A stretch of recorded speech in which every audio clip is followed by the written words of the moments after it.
വസ്സലാത്തു വസ്സലാമു അലാ റസൂലിൽ അമീൻ വഅലാ ആലിഹി വസ്ഹബിഹി അജ്മഈൻ അമ്മാ ബഅദ്. ഏറ്റവും സ്നേഹം നിറഞ്ഞ കുടുംബാംഗങ്ങളെ, അസ്സലാമു അലൈക്കും വറഹ്മത്തുള്ളാഹി വബറകാതുഹു. ഏറെ സന്തോഷം നിറഞ്ഞ, ആനന്ദം നിറഞ്ഞ നിങ്ങളുടെ ഈ ഒത്തുകൂടലിൽ, നിങ്ങളുടെ ഈ കൂടിച്ചേരലിൽ ഏതാനും നിമിഷങ്ങൾ പങ്കുവയ്ക്കാനുള്ള അവസരം ലഭിച്ചിരിക്കുകയാണ്. ആദ്യമായി സർവശക്തനായ അല്ലാഹുവിനെ സ്തുതിക്കുന്നു. അൽഹംദുലില്ലാഹ്. ഛേദിച്ചവനാണ് എന്നുകൂടി ഓർമ്മിപ്പിച്ചുകൊണ്ട് പ്രിയപ്പെട്ടവരെ, ലോക പ്രശസ്തനായ ഒരു ശാസ്ത്രജ്ഞനുണ്ട്. മിഖായേൽ എച്ച് ഹെൻറി എന്നാണ് അദ്ദേഹത്തിന്റെ പേര്. Michael H Hart. അദ്ദേഹം പേര് കേട്ട ലോക പ്രശസ്തമായ യൂണിവേഴ്സിറ്റികളിൽ ഒരു യൂണിവേഴ്സിറ്റിയാണ് ട്രിനിറ്റി യൂണിവേഴ്സിറ്റി. ആ യൂണിവേഴ്സിറ്റിയിലെ പ്രൊഫസറാണ്, അതുപോലെ ചരിത്രകാരൻ കൂടിയാണ്. അദ്ദേഹത്തിന്റെ ഒരു കൃതിയുണ്ട്. ആ കൃതിയുടെ പ്രത്യേകത എന്താണെന്ന് വെച്ചാൽ, ലോകത്ത് ഏറ്റവും കൂടുതൽ വിറ്റഴിക്കപ്പെട്ട പുസ്തകങ്ങളിൽ പുസ്തകമാണ്. ആ പുസ്തകത്തിന്റെ പേര് ഇങ്ങനെയാണ്: The 100 ranking of the most influential personalities in the history of world. അതായത് ലോകത്തിന്റെ ചരിത്രത്തില് നമുക്കറിയാം, ആദ്യ പിതാവ് ആദം അലൈഹിസ്സലാത്തു വസ്സലാം മുതൽ ഒരുപാടേറെ മനുഷ്യന്മാർ ജനിച്ചു, ജീവിച്ചു, വളർന്നു, മരണപ്പെട്ടു. ഈ ആളുകളിൽ എല്ലാവരിലും നിന്ന് ഏറ്റവും കൂടുതൽ മനുഷ്യന്മാർക്ക് മാതൃകയായി മാറിയ, അല്ലെങ്കിൽ മാതൃകയാക്കി മാറ്റാൻ കഴിയുന്ന, നമ്മെ ഓരോരുത്തരെയും സ്വാധീനിച്ച 100 പേരെ മാത്രം തെരഞ്ഞെടുക്കുകയാണ്. ദ മോസ്റ്റ് ഇൻഫ്ലുവൻഷ്യൽ പേഴ്സണാലിറ്റീസ് എന്നാണ് പറയുന്നത്. ഏറ്റവും കൂടുതൽ നാം മനുഷ്യരെ സ്വാധീനിച്ച 100 മനുഷ്യന്മാർ. ഈ 100 മനുഷ്യന്മാരെ റാങ്ക് അടിസ്ഥാനത്തിൽ ഇങ്ങനെ എണ്ണി തിട്ടപ്പെടുത്തുകയാണ് ആ പുസ്തകത്തില്. ലോകത്തിൽ ഏറ്റവും കൂടുതൽ വിറ്റഴിക്കപ്പെട്ട ഒരു പുസ്തകമാണ്. ആ പുസ്തകത്തില് 1ാമത്തെ റാങ്ക് ലഭിച്ച മനുഷ്യനുണ്ട്. ആദ്യ റാങ്കുകാരൻ അഥവാ കൊടാനുകോടി മനുഷ്യന്മാരിൽ നിന്നും തെരഞ്ഞെടുത്ത 100 പേര്. ആ 100 പേരിൽ 1ാം റാങ്ക് ലഭിച്ച മനുഷ്യൻ. ആ മനുഷ്യന്റെ പ്രത്യേകത എന്താണെന്ന് വെച്ച് കഴിഞ്ഞാല്, ജീവിത കാലഘട്ടത്തില് ഒരു തവണ പോലും കളവ് പറഞ്ഞിട്ടില്ല, ഒരിക്കൽ പോലും കരാറ് ലംഘിച്ചിട്ടില്ല. അദ്ദേഹത്തിന്റെ ഭൗതിക ജീവിത ലക്ഷ്യം അത് ഈ ഭൂമിയിലെ ജീവിതത്തെ മാത്രം ഉൾക്കൊണ്ടുകൊണ്ടുള്ളതായിരുന്നില്ല. അതിനപ്പുറത്തേക്ക് മറ്റൊരു ലോകത്തെ ലക്ഷ്യം വെച്ചുകൊണ്ട് ജീവിച്ചിരുന്ന മനുഷ്യനായിരുന്നു. തന്റെ സ്വഭാവ വൈഭവ്യം കൊണ്ട്, തന്റെ പെരുമാറ്റ മഹാത്മ്യം കൊണ്ട് ശത്രുക്കളിൽ പോലും സ്നേഹവും ആദരവും നേടിയെടുത്ത മഹാനായിരുന്നു അദ്ദേഹം. ഒരു അധ്യാപകനോ, ഒരു വിദ്യാർത്ഥിക്കും, ഒരു കുടുംബനാഥനോ, ഒരു ഭരണാധികാരിക്കും, ഒരു സേനാധിപനോ ഉത്തമ മാതൃക കാണിച്ച ആ യുഗപുരുഷൻ. ആ പുരുഷനെ കുറിച്ച് എഴുത്തുകാരൻ, കവിയായ ആലങ്കോട് ലീലാകൃഷ്ണൻ അവറുകൾ എഴുതുന്നുണ്ട്. ഈ വ്യക്തിയെ അറിയുകയും മനസ്സിലാക്കുകയും പഠിക്കുകയും ചെയ്യുക എന്നത് ഈ കാലഘട്ടത്തിന്റെ അനിവാര്യതകളിൽപ്പെട്ട ഒന്നാണ്.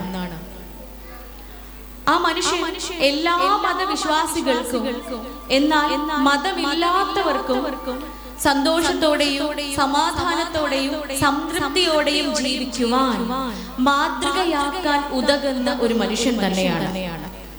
ആ മനുഷ്യന്റെ ജീവചരിത്രം ഒരു അത്ഭുതം തന്നെയാണ് എന്നാണ് പ്രിയപ്പെട്ട ആലങ്കോട് ലീലാകൃഷ്ണൻ അവറുകൾ നമുക്ക് മുൻപിൽ ഇങ്ങനെ എഴുതി വെക്കുന്നത്. പ്രിയപ്പെട്ടവരെ, ഈ സന്തോഷവും സമാധാനത്തിനൊക്കെ വേണ്ടിയിട്ട് തന്നെയാണ് നമ്മളൊക്കെ ജീവിക്കുന്നത്. ഒരുപക്ഷേ ഇന്ന് നിങ്ങളുടെ കൂടിച്ചേരൽ പോലും ആനന്ദത്തിനാണ്, സന്തോഷിക്കുവാനാണ്, ആഹ്ലാദിക്കുവാനാണ്, സംതൃപ്തി അടയുവാൻ വേണ്ടിയിട്ടാണ്. നമ്മളൊക്കെ ഓരോ നിമിഷവും കേട്ടുകൊണ്ടിരിക്കുന്ന ചോദ്യവും അത് തന്നെയാണ്: what is peace? What can I do for peace? എന്താണ് സമാധാനം? അത് കിട്ടാൻ വേണ്ടിയിട്ട് ഞാൻ എന്താണ് ചെയ്യേണ്ടത്? ഒരുപക്ഷെ ഞാൻ ഏറ്റവും കൂടുതൽ എൻ്റെ ജീവിതത്തിൽ, എൻ്റെ പ്രൊഫഷണൽ ലൈഫിൽ, എൻ്റെ ക്ലിനിക്കൽ എക്സ്പീരിയൻസിൽ ഏറ്റവും കൂടുതൽ കേൾക്കുന്ന ചോദ്യം അത് തന്നെയാണ്. എന്താണ് സമാധാനം? ആ സമാധാനം കിട്ടാൻ, ആ സംതൃപ്തി കിട്ടാൻ നമ്മൾ മനുഷ്യന്മാർ എന്താണ് ചെയ്യേണ്ടത്? പ്രിയപ്പെട്ട കുടുംബാംഗങ്ങളെ, ആ സമാധാനത്തിന്റെയും സംതൃപ്തിയുടെയും ഉത്തരം, ആ സന്തോഷവും ആ സമാധാനത്തെയും കുറിച്ച് നമ്മളിവിടെ സംസാരിക്കുമ്പോൾ എന്തിനാണ് ഈ വ്യക്തിയെ കുറിച്ച് പറയുന്നത് എന്ന് നിങ്ങളുടെ ചോദ്യമായിരിക്കും. എന്നാൽ ആരാണ് ആ യുഗപുരുഷൻ, ആ മഹത് വ്യക്തിത്വം എന്ന് അഭിമാനപൂർവ്വം നമുക്ക് ഓരോരുത്തർക്കും പറയാൻ സാധിക്കും? ഏകനായ ഇലാഹിന്റെ പ്രവാചകൻ മുഹമ്മദ് മുസ്തഫ സ്വല്ലല്ലാഹു അലൈഹി വസല്ലമയാണ് ആ ഒന്നാം റാങ്കുകാരൻ. ലോകത്ത് എല്ലാ മനുഷ്യന്മാരിലും വെച്ച് നാം ഓരോ മനുഷ്യന്മാർക്കും മാതൃകയാക്കി ജീവിക്കാൻ സാധിക്കുന്ന the most influential personality in the world is our prophet Muhammad Mustafa sallallahu alaihi wasallam. അതുകൊണ്ട് തന്നെ ആ സമാധാനം തേടി, ആ ആശ്വാസവും സംതൃപ്തിയും തേടി വേറെ എവിടെയും നാം അലയേണ്ടതില്ല എന്നത് തന്നെയാണ് ഈ ചരിത്രം നമുക്ക് മുൻപിൽ വെളിച്ചം വീശുന്നത്. പ്രിയപ്പെട്ടവരെ, ആ മാതൃക ഇന്ന് ഈ കുടുംബ സംഗമത്തിലേക്ക്, ഈ കൂടുമ്പോൾ ഇമ്പം പകരുന്ന ഒരു പിടി കുടുംബങ്ങൾ ഇങ്ങനെ ചേർന്ന് നിന്നുകൊണ്ട് അതിലേറെ ഇമ്പമായി മാറുന്ന ഈ അവസരത്തിൽ ആ മഹത് വ്യക്തിയുടെ കുടുംബ ജീവിതം എങ്ങനെയാണ് നമ്മുടെ ജീവിതത്തിലേക്ക് കൊണ്ടുവരുമ്പോൾ കൂടുതൽ സമാധാനവും സംതൃപ്തിയും നമുക്ക് കണ്ടെത്താൻ സാധിക്കുന്നത് എന്നത് തന്നെയാണ് കുറച്ച് സമയം കൊണ്ട് നമ്മളിവിടെ ചർച്ച ചെയ്യുവാൻ പോകുന്നത്. ഇൻഷാ അല്ലാഹ് ഇവിടെ നാം പങ്കുവെക്കപ്പെടുന്ന കാര്യങ്ങൾ എനിക്കും നിങ്ങൾക്കും നമുക്ക് ഓരോരുത്തർക്കും നമ്മുടെ കുടുംബ ജീവിതത്തിൽ അത് യഥാർത്ഥ ഊർജത്തോടുകൂടി പ്രാവർത്തികമാക്കിക്കൊണ്ട് സമാധാനം കണ്ടെത്തുവാനും ജീവിക്കുവാനും സർവശക്തൻ തൗഫീഖ് നൽകുമാറാവട്ടെ എന്ന് ആത്മാർത്ഥമായി പ്രാർത്ഥിച്ചുകൊണ്ട്, പ്രിയപ്പെട്ടവരെ, ഒന്നാമത് നിങ്ങൾ ഇങ്ങനെ മസല് പിടിച്ചിരിക്കരുത്. എല്ലാവരും ഒന്ന് റിലാക്സ് ആയിട്ടിരിക്കുക. നിങ്ങളെ കുടുംബമല്ലേ അല്ലെ? ഒക്കെ നിങ്ങള് പപ്പാന്റെയും ഉമ്മാന്റെയും മക്കളാണ് അല്ലെ, കുടുംബങ്ങളാണ്, ഒരാണ്. ഞാൻ മാത്രമാണ് പുറത്തുനിന്ന് ഒരാളുള്ളത് അല്ലേ? അല്ലേ അല്ലേ അല്ലേ ആണ്. നിങ്ങളെ കൂട്ടത്തെ കൂട്ടൂലേ അല്ലേ? നിങ്ങളെ ചോരയൊന്നും അല്ലെങ്കിൽ ഇത്തിരി നേരം നിങ്ങളെ കുടുംബത്തിലേക്ക് അങ്ങോട്ട് ഇറങ്ങി വരികയാണ്. നിങ്ങളിലേക്ക് ഇറങ്ങി വരുമ്പോഴേ അതേ അർത്ഥത്തിലും ആഴത്തിലും നമ്മുടെ കുടുംബങ്ങളിൽ സംഭവിക്കുന്ന അല്ലെങ്കിൽ സംഭവിക്കാൻ പാടില്ലാത്തതുമായിട്ടുള്ള, ഇനി സംഭവിക്കരുതേ എന്ന് ആഗ്രഹിക്കുന്ന പല കാര്യങ്ങളും പങ്കുവെച്ച് അതിൽ നിന്നൊക്കെ നമുക്കൊരു മോചനം ലഭിക്കുവാൻ എന്ത് ചെയ്യണമെന്ന ഒരു കൂടി ചർച്ച മാത്രമാണ് ഇവിടെ സംഭവിക്കുന്നത്. ഇൻഷാ അല്ലാഹ് പലപ്പോഴും ക്ലിനിക്ക് ഞാൻ ഏറ്റവും കൂടുതൽ കേൾക്കുന്ന ഒരു ചോദ്യമാണ്, ഡോക്ടറെ ഇവളെ ഒന്ന് ശരിയാക്കി തരുമോ, അല്ലെങ്കിൽ ഇവരെ ഒന്ന് ശരിയാക്കി തരുമോ, അല്ലെങ്കിൽ ഞങ്ങളെ ഒന്ന് ശരിയാക്കി തരുമോ? ഏറ്റവും കൂടുതൽ ഈ ചോദ്യമാണ് കേൾക്കാറ്. ഒന്നുകിൽ ഇവളെ, അല്ലെങ്കിൽ ഇവനെ, അല്ലെങ്കിൽ ഞങ്ങളെ. പലപ്പോഴും ആലോചിക്കാറുണ്ട്, എങ്ങനെയാണ് ശരിയാക്കുക എന്ന് പറയുന്നത്? മിക്സി ആണെങ്കിൽ നമുക്ക് വേഗം ശരിയാക്കി കൊടുക്കാം അല്ലെ? മെക്കാനിക്കിന്റെ അടുത്ത് കൊണ്ടുപോയി കൊടുത്താൽ അത് വേഗം ശരിയാക്കി തരാം. പക്ഷെ ഈ വരുന്നത് ജീവനുള്ള മജ്ജയും മാംസവും വികാര വിചാരങ്ങളുള്ള പച്ചയായ മനുഷ്യനാണ്. ഈ മനുഷ്യനെയാണ് നന്നാക്കാൻ കൂടെയുള്ള ആളുകൾ പറയുന്നത് ഇവളെ, അല്ലെങ്കിൽ ഇവൻ, അല്ലെങ്കിൽ ഞങ്ങളെ എന്ന് പറഞ്ഞുകൊണ്ട് വരുമ്പോ ചിന്തിക്കുന്ന ഒരു കാര്യമാണ്, എന്താണ് ഈ നന്നാക്കുക എന്ന് പറയുന്നത്?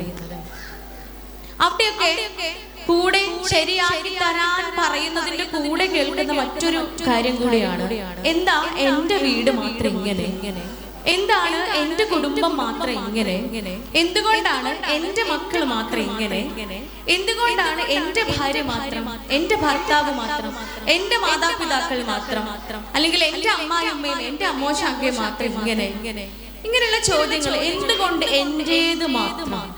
പ്രിയപ്പെട്ടവരെ, നമുക്ക് ഒരു കഥ കേൾക്കാം അല്ലെ? കഥ ഇഷ്ടമല്ലേ നിങ്ങൾക്കൊക്കെ? നമ്മള് കുട്ടികൾക്കൊക്കെ രാത്രി കഥകൾ പറഞ്ഞു കൊടുക്കും. മക്കൾക്ക് മാത്രമല്ല, മുതിർന്ന ആളുകൾക്കും എന്നും കഥകൾ കേൾക്കാൻ ഇഷ്ടമാണ്.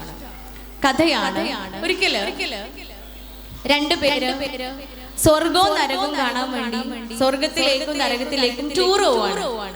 അതേ പറയാണ് കഥയാണ്. വീണ്ടും അത് പറയുന്നത് കഥയിൽ ചോദ്യമില്ലാത്തത് കൊണ്ടാണ് വീണ്ടും വീണ്ടും കഥയാണ് എന്ന് ഓർമ്മിപ്പിക്കുന്നത്. ആ ഓർത്തെടുക്കലോടുകൂടി തന്നെ പറയാണ് ഇവര് രണ്ടുപേരും സ്വർഗവും നരകവും കാണാൻ വേണ്ടിയിട്ട് പോവാണ്. അങ്ങനെ നരകത്തിന്റെ മുൻപിലെത്തി. നരകത്തിന് വാതിലൊന്നും ഉണ്ടായിരുന്നില്ല, ജനലുകൾ മാത്രമേ ഉള്ളൂ. അപ്പൊ ജനലിന്റെ ഉള്ളിൽ കൂടെ ഇങ്ങനെ നോക്കുകയാണ് നരകം. ഇവരിങ്ങനെ നോക്കുമ്പോൾ തന്നെ ജനലിന്റെ ഉള്ളിൽ കൂടെ കാണുന്ന കാഴ്ച വിശാലമായ ഒരു തീന്മേശയാണ്.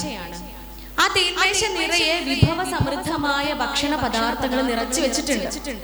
നിറയെ ഭക്ഷണങ്ങളാണ്, ഒരുപാട് ഭംഗിയുള്ള തളികകളും പാത്രങ്ങളും ഒക്കെ ഉണ്ട്. അത് നിറയെ ആഹാര പദാർത്ഥങ്ങളാണ്. അങ്ങനെ കുറച്ച് സമയം കഴിഞ്ഞപ്പോ ഒരു ബെല്ലടി കേട്ടു. ആ ബെല്ലടി കഴിഞ്ഞ പാടെ കുറേ ആളുകള് ഭക്ഷണം കഴിക്കാൻ വേണ്ടിട്ട് ഇറങ്ങി വരികയാണ്. പക്ഷെ ഈ ആളുകളെയൊക്കെ കണ്ടപ്പോ ടൂർ വന്ന രണ്ടാൾക്കും ഭയങ്കര സങ്കടം. കാരണം ഈ കയറി വരുന്ന ഭക്ഷണം കഴിക്കാൻ വേണ്ടി കയറി വരുന്ന എല്ലാവരുടെയും കൈകള് ഒരു ഇരുമ്പ് ദണ്ടിലേക്ക് ഇങ്ങനെ നിവർത്തി കെട്ടി വെച്ചിട്ടുണ്ട്. ഇരുമ്പ് ദണ്ട് വെച്ചിട്ട് രണ്ട് കൈകളും ശരീരത്തിൽ നിന്നും നിവർത്തി ആ ഇരുമ്പ് ദണ്ടിനെ കെട്ടി വെച്ചിട്ടാണ് ഉള്ളത്. ആ രൂപത്തില് ഇവരെല്ലാവരും നരകത്തിലെ നിന്ന് ഭക്ഷണം കഴിക്കാൻ വേണ്ടിയിട്ട് വരികയാണ്. പാത്രം നിറയെ വളരെ വിഭവ സമൃദ്ധമായി നിറഞ്ഞു നിൽക്കുന്ന വളരെ ടേസ്റ്റ് ഉള്ള ഭക്ഷണ പദാർത്ഥങ്ങളാണ്. ഇവർ ഓരോരുത്തരും വന്ന് ഭക്ഷണം കയ്യിലെടുത്ത് അവരിങ്ങനെ ചെരിഞ്ഞ് ഭക്ഷണം കയ്യിലെടുത്ത്. പക്ഷെ കയ്യിലെടുത്ത ഭക്ഷണം വായിലേക്ക് വെക്കാൻ പറ്റുമോ? വായിലേക്ക് വെക്കാൻ പറ്റൂണിയാളെ എന്തെന്നിട്ടുകളൊന്നും മിണ്ടാത്തേ പറ്റൂലല്ലോ അല്ലെ? കൈ ഇരുമ്പ് ദണ്ടില് കെട്ടി വെച്ചിട്ടുള്ളത്, അത് വായിലേക്ക് മടക്കാൻ കഴിയൂല. ഇരുമ്പ് ദണ്ടിലാണ് കൈകളുള്ളത്. സ്വാഭാവികമായും എല്ലാവരും കുറെ സമയം ഭക്ഷണമൊക്കെ കയ്യിൽ ഇങ്ങനെ പിടിച്ചു നിന്ന് എല്ലാവരുടെ കയ്യിൽ നിന്ന് ഭക്ഷണമൊക്കെ താഴെ പോയി കഴിഞ്ഞ് ആ ഭക്ഷണം മുഴുവൻ പാഴായി വിശപ്പോട് കൂടി മടങ്ങുകയാണ്. അങ്ങനെ കാണാൻ വന്ന കാഴ്ചക്കാർക്കും സങ്കടം വന്നു. ഒരു ടൂറൊക്കെ വന്നതാ വലിയ അതിർപ്പത്തിലല്ലേ, അവർക്ക് വളരെ സങ്കടം തോന്നി. ആയിക്കോട്ടെ, ഇനിയിപ്പോ നരകം പോട്ടെ, നമുക്ക് സ്വർഗം കാണാൻ പോവാന്നും പറഞ്ഞിട്ട് അവര് മുന്നിലേക്ക് വീണ്ടും നടക്കുകയാണ്. കുറച്ചും കൂടെ മുന്നിലേക്ക് നടന്നപ്പോഴാണ് അവിടെ സ്വർഗം കാണുന്നത്. സ്വർഗത്തിനും ഇതുപോലെ തന്നെ വാതിലുണ്ടായിരുന്നില്ല, ജനല് മാത്രമേ ഉള്ളൂ. അങ്ങനെ ആ ജനലിലൂടെ നോക്കുമ്പോൾ നേരത്തെ നരകത്തിൽ കണ്ടിരുന്ന അതേ കാഴ്ച തന്നെയാണ് സ്വർഗത്തിലും കാണാൻ പറ്റിയത്. തീന്മേശ പദാർത്ഥങ്ങളാണ് നിറച്ചു വെച്ചിട്ടുണ്ട്. കുറച്ച് സമയം കഴിഞ്ഞപ്പോ വീണ്ടും ബെല്ലടിക്കുകയാണ്. ബെല്ലടിക്കുമ്പോ ആളുകൾ എല്ലാവരും വരുന്നുണ്ട്. നേരത്തെ നരകത്തിൽ കണ്ട അതേപോലെ തന്നെ അവരുടെയും കൈകള് ഇരുമ്പ് ദണ്ടിൽ ഇങ്ങനെ കെട്ടി വെച്ചിട്ടാണുള്ളത്. അപ്പൊ കാഴ്ചക്കാർക്ക് വീണ്ടും സങ്കടം തോന്നി. ഓ, ഇവിടെയും ഉള്ള ഭക്ഷണം മുഴുവൻ ഇനി പാഴാവാൻ പോവാണല്ലോ, വേസ്റ്റ് ആവാൻ പോവാണല്ലോ എന്നിടത്തില് അവരിതിങ്ങനെ കണ്ടു നിൽക്കുകയാണ്. അങ്ങനെ ആളുകളും വന്നു. അവരെല്ലാവരും തന്റെ കൈകൾ കൊണ്ട് ഭക്ഷണം കയ്യിലെടുത്തു. ഭക്ഷണം കയ്യിലെടുക്കുക മാത്രമല്ല, എല്ലാവരും വയറ് നിറയെ ഭക്ഷണം കഴിക്കുകയും ചെയ്തു. എങ്ങനെയാ പ്രിയപ്പെട്ടവരെ ഇവര് മാത്രം ഭക്ഷണം കഴിച്ചത്? അവരുടെ കൈകൾ മടങ്ങുമായിരുന്നോ? ഇല്ല, അവരുടെ കൈകളോ ഇരുമ്പ് ദണ്ടുകളിൽ ബന്ധിപ്പിച്ച പോലെയാണ് ഉള്ളത്, ബന്ധിപ്പിച്ചിട്ടാണ് ഉള്ളത്. പിന്നെ എങ്ങനെ ഇവരുടെ കൈകൾ വായിലേക്ക് എത്തും? ഇവരെങ്ങനെയാ ഭക്ഷണം കഴിച്ചത്? Very good. എങ്ങനെയാ ഭക്ഷണം കഴിച്ചതെന്നറിയോ? ഒരാള് തന്റെ കൈകളിൽ എടുത്ത ഭക്ഷണം തന്റെ തൊട്ടടുത്തുള്ള ആളുടെ വായിലേക്ക് വെച്ചു കൊടുത്തു. തൊട്ടപ്പുറത്തുള്ള ആള് തന്റെ അരികിലുള്ള ആളുടെ വായിലേക്ക് ഭക്ഷണം വെച്ചു കൊടുത്തുകൊണ്ട് പരസ്പരം അങ്ങോട്ടും ഇങ്ങോട്ടും പടക്കുകയും വയറ് നിറയ്ക്കുകയും ചെയ്യുകയും സ്വർഗത്തിൽ കണ്ട കാഴ്ച. പ്രിയപ്പെട്ടവരെ, ഇത് ഒരു കഥയാണെങ്കിൽ പോലും ഈ കഥ പോലെയാണ് നമ്മുടെയൊക്കെ ജീവിതം. ഇവിടെ നമ്മൾ കണ്ടത് ഒരേ അന്തരീക്ഷത്തില് ഒരേ സാഹചര്യത്തില് ഒരു ഭാഗം സ്വർഗമായി മാറുകയും മറ്റൊരു ഭാഗം നരകമായി മാറുകയും ചെയ്യുകയാണ് ചെയ്തത്. നമ്മുടെയൊക്കെ കുടുംബങ്ങൾ ഇതുപോലെയാണ്. എല്ലാ മനുഷ്യന്മാരും ശുദ്ധ പ്രകൃതിക്കാരായി ജനിക്കുന്നവരാണ്. എല്ലാ മനുഷ്യന്മാരും ശുദ്ധ പ്രകൃതിയോടും ജനിച്ച് വളർന്ന് വലുതായി വന്ന് വിവാഹം എന്ന് പറയുന്ന പവിത്രമായ ഒരു കുടുംബം സംജാതമാവുകയാണ്. ഒരു കുടുംബം അവിടെ ഉണ്ടായി വരികയാണ്. പിന്നെ നമ്മുടെ കാഴ്ചപ്പാടാണ് നാം ആ കുടുംബത്തെ നോക്കിക്കാണുന്ന രീതിയാണ് ആ കുടുംബത്തെ, നമ്മുടെ അന്തരീക്ഷത്തെ, ചുറ്റുപാടിനെ സ്വർഗമാക്കി മാറ്റുന്നതും നരകമാക്കി മാറ്റുന്നതും. ഇതുപോലെയാണ് എന്തുകൊണ്ട് എന്റെ കുടുംബം മാത്രം ഇങ്ങനെ, എന്തുകൊണ്ട് എന്റെ ഭാര്യ മാത്രം ഇങ്ങനെ, എന്തുകൊണ്ട് എന്റെ പുരുഷൻ മാത്രം ഇങ്ങനെ, എന്തുകൊണ്ട് എന്റെ മക്കൾ മാത്രം, എന്റെ മാതാപിതാക്കൾ മാത്രം. എത്ര ചോദ്യം ഒരു വിഡ്ഢിത്തരം എന്ന് വീണ്ടും വീണ്ടും ഉണർത്തിക്കൊണ്ട് തന്നെ പ്രിയപ്പെട്ടവരെ, ഞാൻ എൻ്റെ ഒരു അനുഭവം നിങ്ങൾക്ക് മുമ്പിൽ പങ്കുവയ്ക്കുകയാണ്. നിങ്ങൾക്കറിയാം, ഇവിടെ നിന്നും നിങ്ങൾ ഒരുപാട് സന്തോഷത്തോടെ ആനന്ദത്തോടെ ഇന്ന് ഇൻഷാ അല്ലാഹ് നിങ്ങളുടെ പ്രോഗ്രാം വീടുകളിലേക്ക് മടങ്ങുമായിരിക്കും. ഒരുപക്ഷെ ഇവിടെ നിന്ന് ലഭിച്ച ഊർജം, ആ സ്നേഹം, ആ സംതൃപ്തി, സമാധാനം അതേ അർത്ഥത്തിലും ആഴത്തിലും നിങ്ങളോടൊപ്പം കൊണ്ടുപോവുക എന്നതാണ്, നമ്മളോടൊപ്പം കൊണ്ടുപോവുക എന്നതാണ് നമ്മുടെയൊക്കെ ഏറ്റവും ആദ്യത്തെ ലക്ഷ്യം എന്ന് പറയുന്നത്. ഇൻഷാ അല്ലാഹ് ഞാൻ കുടുംബത്തിലേക്ക് തന്നെ വരികയാണ്. ഒരു കുടുംബ അനുഭവം നിങ്ങൾക്ക് മുമ്പിൽ പങ്കുവെക്കാം. ഏകദേശം ഒരു മാസം മുമ്പേ ഒരു പെൺകുട്ടിയും കൊണ്ട് ഉമ്മയും ഉപ്പയും കൗൺസിലിങ്ങിന് വരികയാണ്. അപ്പൊ ഉമ്മ അരികിലിരുന്ന് ആ ഉമ്മയുടെ വേവലാദികൾ പങ്കുവെക്കുന്നതിനിടയിൽ ആ ഉമ്മ പറഞ്ഞു 3 മക്കളാണ്. മോനാണ്, മോന്റെ താഴെ 2 പെൺകുട്ടികളാണ്. മോന് കൊറിയയിലാണ് ജോലി. അവിടെ ഒരു കൊറിയക്കാരിയെ കല്യാണം കഴിച്ച് കൊറിയയിൽ സെറ്റിലാണ്, കൊറിയയിൽ ജീവിക്കുകയാണ്. പിന്നെ കൂടെ ഉള്ളത് രണ്ടാമത്തെ മോള് വിവാഹിതയാണ്, കല്യാണം കഴിഞ്ഞിട്ടുണ്ട്. പക്ഷേ ഒരു കുട്ടിയുണ്ട്, അവള് വിവാഹമോചിതയായി വീട്ടിലിരിക്കുകയാണ്. കൺസൾട്ടേഷന് കൗൺസിലിംഗിന് കൊണ്ടുവന്നിട്ടുള്ളത് 3ാമത്തെ കുട്ടിയെയാണ്. 3ാമത്തെ കുട്ടി അവള് ജോലി ചെയ്യാണ്. അപ്പോ ഈ 3ാമത്തെ കുട്ടിയെ കൊണ്ടാണ് അവര് കൗൺസിലിംഗിന് വന്നിട്ടുള്ളത്. ഈ കുട്ടിയുടെ വിഷയം എന്താന്ന് വെച്ച് കഴിഞ്ഞാൽ, ആസ് യൂഷ്വൽ എപ്പോഴും ക്ലിനിക്കിൽ ഞാൻ കണ്ടു മടുത്ത ഒരു കേസ് തന്നെയാണ്. അഥവാ അവൾക്ക് വിവാഹം വേണ്ട, അവൾക്ക് കല്യാണം കഴിക്കണ്ട എന്നുള്ളതാണ് വിഷയം. പക്ഷേ എന്തെല്ലാമൊക്കെയോ അവളുടെ പിറകിൽ, അവളുടെ മനസ്സിന്റെ ഉള്ളിൽ ഒളിഞ്ഞു കിടക്കുന്നുണ്ട് എന്ന് മനസ്സിലാക്കിയത് അവളെ കൂടെ ഇരുത്തി അരികിലിരുത്തി സംസാരിച്ചു തുടങ്ങി. ആ കുട്ടിക്ക് സംഭവിച്ചത് എന്താണെന്ന് വെച്ച് കഴിഞ്ഞാൽ, അവള് ഡിഗ്രി ഫൈനൽ ഇയർ പഠിക്കുമ്പോഴാണ് അവൾക്ക് ആദ്യമായി കല്യാണം അന്വേഷിച്ച് തുടങ്ങുന്നത്. അപ്പൊ ആ കുട്ടി പറഞ്ഞു, ഡിഗ്രി കഴിഞ്ഞിട്ടേ ഉള്ളൂ, അല്ലെങ്കിൽ ഡിഗ്രി കഴിയാറായിട്ടുള്ളൂ, എനിക്ക് PG കഴിഞ്ഞിട്ട് മതി കല്യാണം.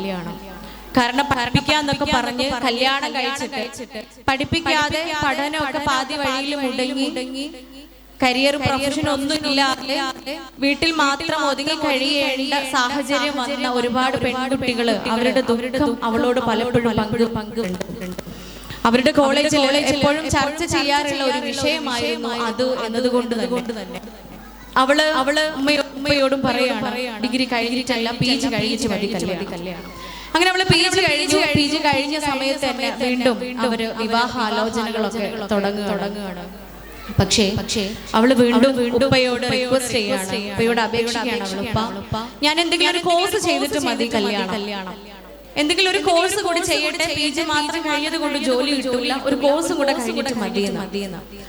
അങ്ങനെ അവള് കോഴ്സ് ചെയ്യട്ടെ എന്ന് പറയാണ്. അവള് 1 വർഷത്തെ കോഴ്സ് ചെയ്ത് കഴിഞ്ഞു. വീണ്ടും വിവാഹാലോചന തുടങ്ങുമ്പോൾ അവള് വീണ്ടും ഒരു അപേക്ഷയായിട്ട് വീട്ടിലേക്ക് ഉപ്പാടെ അരികിലെത്താണ്. അവള് പറഞ്ഞു, ഞാൻ ജോലിക്ക് കയറിയിട്ട് മതി കല്യാണം. കാരണം ജോലിക്ക് പറഞ്ഞയക്കാന്നൊക്കെ ചിലപ്പോ വാക്ക് തരും ആര് കല്യാണം കഴിക്കണ വീട്ടുകാര്. പിന്നെ ജോലിക്ക് പറഞ്ഞയച്ചിട്ടില്ല എങ്കിൽ എനിക്കത് കഴിയില്ല, ഞാൻ ഇത്രയേറെ പഠിച്ചത് ജോലി ചെയ്യാൻ വേണ്ടിയിട്ടാണ്, ഏൺ ചെയ്യാൻ വേണ്ടിയിട്ടാണ്, കുറെ ലക്ഷ്യങ്ങളും ആഗ്രഹങ്ങളൊക്കെ ഉണ്ട്. അങ്ങനെ അവളെ ജോലിക്ക് പറഞ്ഞയച്ചു. 6 മാസം അവളെ ജോലിക്ക് പോവാണ്. പിന്നെ വിവാഹം ആലോചന തുടങ്ങിയപ്പോൾ അവള് വീണ്ടും വേണ്ട എന്ന് പറഞ്ഞപ്പോ കുടുംബക്കാരെല്ലാരും കൂടെ ഒരുമിച്ചൊരു തീരുമാനം എടുക്കുകയാണ്, ഇനി അവളോട് ചോദിക്കണ്ട, ഇനി അവളുടെ അഭിപ്രായം ചോദിക്കേണ്ട കാര്യമില്ല, നമുക്ക് കല്യാണം ഉണ്ടാക്കി തുടങ്ങാം. അങ്ങനെ ഓരോരോ വിവാഹ ആലോചനകളായിട്ട് വന്നു തുടങ്ങി. വീട്ടിലേക്ക് പെണ്ണ് കാണാൻ വന്നു. ചില ആണുങ്ങളുടെ മുൻപിലൊക്കെ അവള് നിന്നു കൊടുക്കും, ചിലതൊക്കെ അവളായിട്ട് തന്നെ ഒഴിവാക്കും, ചിലതൊക്കെ പയ്യന്റെ വീട്ടുകാർ ഒഴിവാക്കുമായിരുന്നു. അങ്ങനെ ഒരു ദിവസം എല്ലാം തികഞ്ഞ് എല്ലാ അന്വേഷണത്തിലും സംതൃപ്തമായ ഒരു വിവാഹാലോചന വരികയാണ്. പെണ്ണ് കാണുക എന്ന് പറഞ്ഞൊരു ചടങ്ങ് മാത്രമേ ബാക്കി ഉണ്ടായിരുന്നുള്ളൂ. അങ്ങനെ ഒരാഴ്ച കഴിഞ്ഞ് അവര് പെണ്ണ് കാണാൻ വരും എന്ന് പറഞ്ഞ് അവര് പിരിയാണ്. ആ ദിവസം എത്തി. അന്ന് രാവിലെ ഇവള് ജോലിക്ക് പോയതാണ്. ഉച്ചയാവുമ്പോ പയ്യൻ വരുന്നതിന്റെ മുന്നിൽ പറഞ്ഞിട്ടുണ്ടായിരുന്നു. പക്ഷെ അവളെ എത്തി കാണാതിരുന്നപ്പോ അവളുടെ ഫോണിലേക്ക് വിളിക്കുകയാണ്. വിളിച്ചപ്പോ അവള് അടുത്ത് പറഞ്ഞു, ഞാൻ എയർപോർട്ടിലാണുള്ളത്, ഞാൻ എയർപോർട്ടാണ്, ഞാൻ ഗൾഫിലേക്ക് പോവാണ്, ഗൾഫിൽ ഒരു ജോലി ശരിയായിട്ടുണ്ട്. അങ്ങനെ അവള് ഗൾഫിൽ പോവാണ്. അവിടെ ഇന്റർവ്യൂ കഴിഞ്ഞിരുന്നു. അപ്പോഴത്തേക്ക് അവള് ജോലിയിൽ കയറി.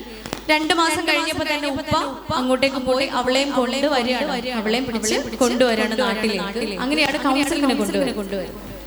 അപ്പൊ കൂടെ അവളടുത്ത് സംഭവിച്ചു ഈ പിഴവുകള് എല്ലാം അവള് ഉൾക്കൊണ്ടുകൊണ്ട് സമ്മതിച്ചുകൊണ്ട് അവള് പറയുകയാണ് ചെയ്തത് തെറ്റായിരുന്നു. ഉമ്മയും അറിയാതെ ജീവിതത്തിൽ ഏറ്റവും നിർണായകമായ ഒരു തീരുമാനം എടുത്തു എന്ന് പറഞ്ഞത് തെറ്റായിരുന്നു. കാരണം മാതാപിതാക്കളുടെ സംതൃപ്തിയിലാണ് അള്ളാഹുവിന്റെ സംതൃപ്തി ഉള്ളത്. മാതാപിതാക്കളുടെ കോപത്തിൽ കോപമുള്ളത് എന്ന വ്യക്തമായ ധാരണയോടുകൂടി തന്നെ അവൾ അത് ഉൾക്കൊണ്ടുകൊണ്ട് തന്നെ അവള് പറയാണ്, ഞാൻ അങ്ങനെ ചെയ്തത് അതറിയുമായിരുന്നിട്ടും ഞാൻ അങ്ങനെ ചെയ്തു പോയതാണ്. കാരണം വിവാഹം എന്ന് പറയുന്ന കാര്യത്തെ കുറിച്ച് ഒരു പുരുഷന്റെ കൂടെ ജീവിക്കുക എന്ന കാര്യത്തിൽ എനിക്ക് വിശ്വാസമില്ല. ഈ ലോകത്ത് ഒരാളുകളെയും വിശ്വാസമില്ല, വിവാഹ ജീവിതത്തിലെ ഞാൻ വിശ്വസിക്കുന്നില്ല എന്നതായിരുന്നു അവളുടെ ഉത്തരം. സ്വാഭാവികമായും വിവാഹമൊക്കെ കഴിഞ്ഞ് ജീവിക്കുന്ന ആളുകൾ നമ്മളൊക്കെ. അപ്പൊ എന്റെ ഉള്ളിൽ തോന്നിയൊരു ചോദ്യമാണ്, എന്തുകൊണ്ട് നീ വിശ്വസിക്കുന്നില്ല? ലോകത്ത് ഭൂമിയിൽ ഒരാളുകളെ വിശ്വസിക്കുന്നില്ല, അല്ലെങ്കിൽ വിവാഹ ജീവിതത്തിലെ വിശ്വസിക്കുന്നില്ല എന്ന് പറയുന്നതിന്റെ കാരണം എന്താണ്? ആ ചോദ്യത്തിന് ഉത്തരമായിട്ട് ആ കുട്ടി ചെറുപ്പം മുതലേ ആ കുട്ടിയുടെ വീട്ടിൽ, ആ കുട്ടിയുടെ ജീവിതത്തിൽ ഉണ്ടായ ഒരുപാട് അനുഭവങ്ങൾ പങ്കുവയ്ക്കുകയാണ്. ഓരോന്നായി കേട്ട് തുടങ്ങിയപ്പോ എനിക്ക് മനസ്സിലായി എന്തുകൊണ്ടായിരിക്കാം അവൻ എത്രയും വേഗം ഉപ്പയിൽ നിന്നും ഒളിച്ചോടണമെന്ന് ആഗ്രഹിച്ച് അവന്റെ വിദ്യാഭ്യാസ കാലഘട്ടം ഹോസ്റ്റലിലേക്ക് മാറ്റുകയും വിദ്യാഭ്യാസം കഴിഞ്ഞ ഉടനെ തന്നെ വീട്ടിലേക്ക് വരാതെ അവിടെ പോവുകയും അവിടെ അവൻ ഇഷ്ടപ്പെട്ട ഒരു കുറെ കാര്യം പെൺകുട്ടിയെ കല്യാണം കഴിച്ച് ജീവിക്കുകയും ചെയ്യുകയാണ്. അവന് വീടുമായിട്ട് യാതൊരു ബന്ധവുമില്ല. രണ്ടാമത്തെ മകള് വിവാഹിതയായി ഒരു കുട്ടിയുമായി. പക്ഷേ എന്താണോ വീട്ടിൽ അവൾ കണ്ടിരുന്ന മാതൃക, വീട്ടിൽ ഉമ്മയും അവൾക്ക് കാണിച്ചു കൊടുത്തിരുന്ന വിവാഹ ജീവിത മാതൃക എന്തായിരുന്നു, അത് അതേപോലെ തന്നെ അതൊരു കണ്ണാടിയിൽ നോക്കുന്നത് പോലെ അത് പ്രതിഫലിപ്പിച്ചു അവളുടെ കുടുംബ ജീവിതത്തിലും എന്നത് കൊണ്ട് തന്നെയാണ് അവൾ ഇന്ന് ആ കുഞ്ഞുമായി അവൾ ആ വീട്ടിലിരിക്കുകയാണ്. മുൻപത്തെ എന്റെ അടുത്ത് കൗൺസിലിംഗിന് വന്ന സമയത്ത് അവള് പങ്കുവെച്ച ദുഃഖം നിറഞ്ഞ ഒരുപാടേറെ അനുഭവങ്ങളിൽ ഒരു അനുഭവം മാത്രമാണ് ഞാൻ നിങ്ങളുടെ മുമ്പിൽ പങ്കുവെക്കുന്നത്. എന്റെ ഹൃദയത്തിൽ ഇപ്പോഴും ഇങ്ങനെ കൊട്ടി വലിച്ചു നിൽക്കുന്ന ഒരു അനുഭവമായിരുന്നു അത്. അവള് 7ാം ക്ലാസ്സിൽ പഠിക്കുന്ന സമയത്ത് അവള് പഠിക്കുകയാണ്. എക്സാമിന്റെ സമയമാണ്. അവളുടെ ഇത്താത്ത 10ാം ക്ലാസ്സിലാണ്, ഇക്കാക്ക +2 പഠിക്കുകയാണ്. ആ സമയത്ത് ഒരു ദിവസം ഉപ്പ വീട്ടിലേക്ക് കയറി വന്നിട്ട് ഉമ്മാനോട് ഭക്ഷണം എടുത്തു വെക്കാൻ പറയാണ്. ഉമ്മ വന്നു, ഭക്ഷണമൊക്കെ വിളമ്പി വെച്ചു. എന്നിട്ട് ഉമ്മ അടുക്കളയിലേക്ക് പോവാ. ഉപ്പ ഭക്ഷണ തീർമേശയ്ക്ക് അരികിൽ ഇരുന്ന് അന്ന് ഉമ്മ ഉണ്ടാക്കിയത് മീൻകറിയാണ് നമ്മൾ ഓർത്തെടുത്ത് പറഞ്ഞു. ഈ മീൻകറി കയ്യിൽ ഇങ്ങനെ എടുത്ത് ഒഴിച്ചു നോക്കി, കറിപാത്രത്തിലേക്ക് മീൻകറി കയ്യിൽ എടുത്ത് ഇങ്ങനെ ഒഴിച്ചു നോക്കിയിട്ട് ഉമ്മയുടെ പേര് വിളിച്ചിട്ട് ഉമ്മയോട് പറയാണ്, ഉമ്മയുടെ സ്ഥലം, ഈ സ്ഥലത്തിന് എന്താ പറയാ? കക്കാടോ. എന്താ പറമ്പ്. ഉമ്മാന്റെ വീട് പുതുപ്പറമ്പ് ആയിക്കോട്ടെ അല്ലേ? നിങ്ങൾക്ക് പരിഭവം ഇല്ലല്ലോ. നമ്മള് ഏകദേശം പുതുപ്പറമ്പ് എന്നുള്ളൊരു പേര് നിങ്ങളുടെ സമ്മതത്തോടു കൂടി ഞാൻ കടമെടുക്കാം. ഉമ്മാന്റെ പേര് വിളിച്ചിട്ട് ഉപ്പ പറയാണ്, അല്ലടി പുതുപ്പറമ്പ് വെള്ളം, ഈ മീൻകറി മുഴുവൻ വെള്ളാണല്ലോ, ഈ മീൻ വെള്ളപ്പൊക്കം പോലെ ഉണ്ടല്ലോ, ഇതുകൊണ്ട് കുളിക്കാൻ പോലും പറ്റൂല, കഴിക്കാൻ പോയിട്ട് കുളിക്കാൻ പോലും പറ്റൂല എന്ന് ഉപ്പ പറയാനെ വിളിച്ചിട്ട് അടുക്കളയിലേക്ക്. അപ്പൊ ഉമ്മ അവിടുന്ന് അതിന് മറുപടി കൊടുക്കാണ്. എന്തെങ്കിലും പറയാനുണ്ടെങ്കിൽ നേരിട്ട് പറയണം, അല്ലാതെ എന്റെ ഉമ്മാനെയും വാപ്പാനെയും എന്റെ പുരക്കാരെയും പറയലല്ല. ഇത് മാത്രമല്ല, ഉമ്മ ഇതിന്റെ കൂടെ തുടർന്നും കുറേയേറെ സംസാരിക്കാൻ തുടങ്ങി. അതൊക്കെ ആ കുട്ടി എന്റെ അടുത്ത് പറഞ്ഞിട്ടുണ്ടായിരുന്നു. എല്ലാം കൂടെ എന്റെ ഓർമ്മയിൽ നിൽക്കണില്ല കേട്ടോ. അതുകൊണ്ട് ഇത്ര മാത്രം ചുരുക്കി പറഞ്ഞത്. ഇതിന്റെ കൂടെ കുറേ കാര്യങ്ങൾ ഉമ്മ കൂട്ടിച്ചേർത്ത് പറയാണ്. അപ്പൊ ഇതൊക്കെ കേട്ട് കഴിഞ്ഞപ്പോ ഉപ്പാക്ക് തോന്നാണ് ഞാൻ പരാജിതനായോ എന്ന്, ഞാൻ തോറ്റുപോയോ എന്നിങ്ങനെ ഉപ്പാക്ക് തോന്നിയപ്പോ പെട്ടെന്ന് ഉപ്പ അവിടെ നിന്ന് എഴുന്നേറ്റിട്ട് ഉമ്മാന്റെ അടുത്ത് ചെന്ന് ഉമ്മാന്റെ അടുത്ത് ചെന്നിട്ട് ഉമ്മാന്റെ അടുത്ത് പറഞ്ഞത്രേ, ഉമ്മാന്റെ അടുത്ത് ചെന്നിരുന്നിട്ട് എന്താ ചെയ്തത്? ഹലോ ഇവിടെ ഉണ്ടോ? ഉമ്മാന്റെ അടുത്ത് ചെന്നിട്ട് എന്താ ചെയ്തത്? നിങ്ങൾ ഈ കഥ കേട്ടിക്കണ? ഒറ്റടി ഇങ്ങോട്ട് കൊടുത്തു. ഇതിന്റെ അനുഭവമല്ലേ? പിന്നെ നിങ്ങളിത് പറഞ്ഞത് ഒറ്റടി ഇങ്ങോട്ട് കൊടുത്തിട്ട് പറഞ്ഞു അത്രേ, കൊറേ നേരമായില്ലേ ഈ പെയ്യാൻ തുടങ്ങിയിട്ട്, മഴയാവുമ്പോ അതിന്റെ കൂടെ ഇടി ഉണ്ടാവൂട്ടോ, മഴയാവുമ്പോ അതിന്റെ കൂടെ ഇടിയും ഉണ്ടാവൂട്ടോ. ഉടനെ എന്ത് ചെയ്യാണ്? ഉപ്പ വന്നിട്ട് ഭക്ഷണം കഴിക്കാൻ തുടങ്ങാണ്. ജയിച്ചല്ലോ അല്ലേ? ഉപ്പാന്റെ കൈ കരുത്ത് അവിടെ കാണിച്ചിരിക്കുന്നു. അങ്ങനെ ഉപ്പ ജയിച്ച് വന്ന് ഭക്ഷണം കഴിച്ചു തുടങ്ങാണ്. വീണ്ടും കഴിക്കുകയാണ്. ഉമ്മ കരഞ്ഞകത്തേക്ക് കൂടി. പിന്നെ വലിയൊരു സൗണ്ട് കേട്ടിട്ടാണ് ഈ മക്കളൊക്കെ കൂടെ മക്കള് ഇറങ്ങി വന്ന് നോക്കുമ്പോ കണ്ട കാഴ്ച എന്താണെന്നറിയോ? ഉമ്മ അകത്തേക്ക് ഓടിയിട്ട് അടുക്കളയില് അടുപ്പില് പുകഞ്ഞു കിടക്കുന്നുണ്ടായിരുന്ന ഒരു വിറക് കൊള്ളി. ആ വിറക് കൊള്ളി എടുത്ത് കൊണ്ടുവന്ന് ഉപ്പയെ ഒരു കുത്തു കൊടുത്തിട്ട് ഉമ്മ പറഞ്ഞു അത്രേ, ഇടിയാവുമ്പോ അതിന്റെ കൂടെ മിന്നലും ഉണ്ടാവുന്നു. ഇടിയാവും അതിന്റെ കൂടെ മിന്നലും ഉണ്ടാവുന്നു. പെണ്ണുങ്ങളൊക്കെ ചിരിച്ചു അല്ലേ?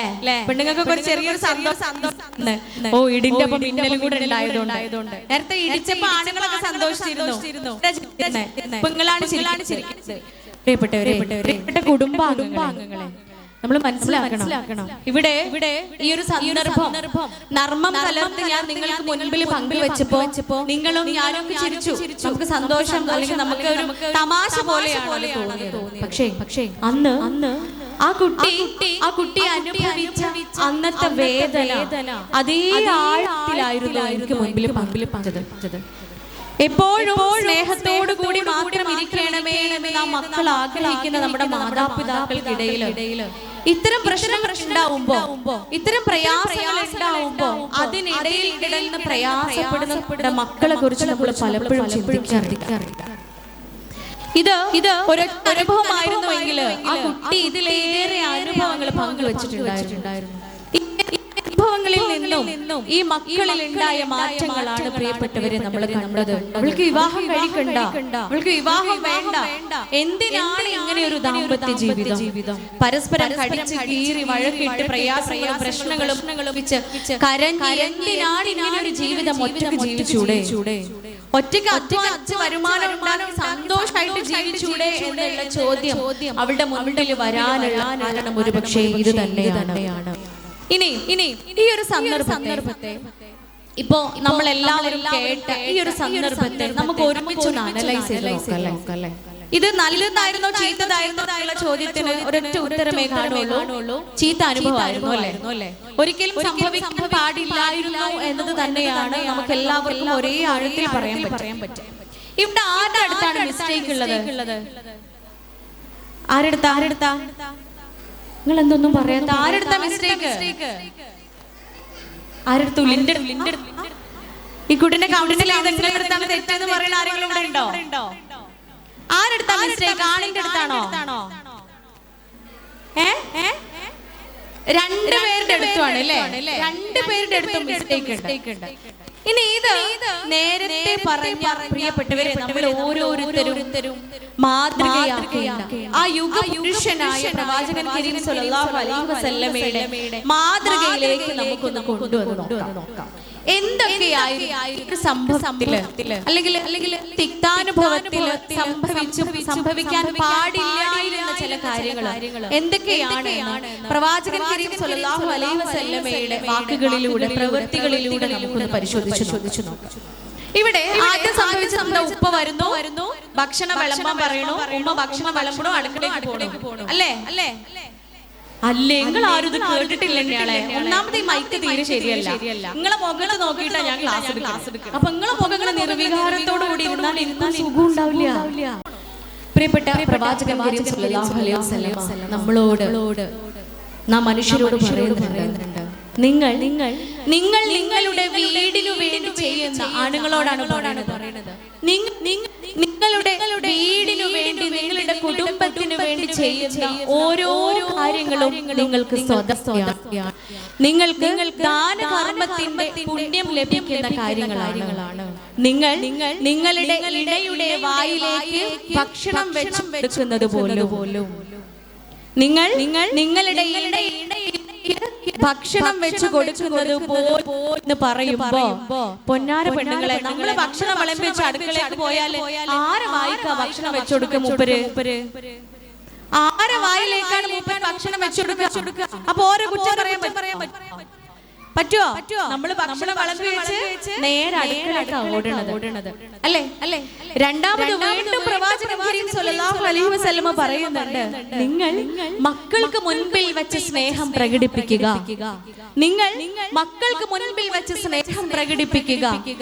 അവർക്ക് മുൻപിൽ വെച്ച് തന്നെ പരസ്പരം വായിലേക്ക് ഭക്ഷണം വെച്ചു കൊടുക്കുക. പരസ്പരം വായിലേക്ക് ഭക്ഷണം വെച്ചു കൊടുക്കുന്നതിനെ അത്രയേറെ പ്രാധാന്യം ഹബീബ് കരീം സല്ലല്ലാഹു അലൈഹി വസല്ലമ അദ്ദേഹത്തിന്റെ ജീവിതത്തിലൂടെ നമുക്ക് കാണിച്ചു തന്നിട്ടുണ്ട്. ഇവിടെ ആദ്യത്തെ മിസ്റ്റേക്ക് അത് തന്നെയായിരുന്നു. ഇടിയും മിന്നലും മഴയും പേമാരിയും വെള്ളപ്പൊക്കമൊക്കെ ഉണ്ടാവുന്ന ഒരു കുടുംബത്തില് എങ്ങനെയാണ് ആ കുടുംബത്തില് വായിലേക്ക് പരസ്പരം ഭക്ഷണം വെച്ചു കൊടുക്കുക എന്നുള്ളത് അടുത്ത ചോദ്യം. അപ്പൊ ഇടിയിലേക്കും മിന്നലിലേക്കൊക്കെയാണ് നമ്മൾ വരുന്നത്. ആദ്യത്തെ മാതൃക പ്രവാചകൻ കരീം സല്ലല്ലാഹു അലൈഹി വസല്ലമ കാണിച്ചു തന്നത് ഒരുമിച്ചിരുന്ന് ഭക്ഷണം കഴിക്കുക എന്നതാണ്. ആ ഒരുമിച്ചിരിക്കുമ്പോ അവിടെ ഒരുപാട് പങ്ക് വെക്കപ്പെടുന്നുണ്ട്.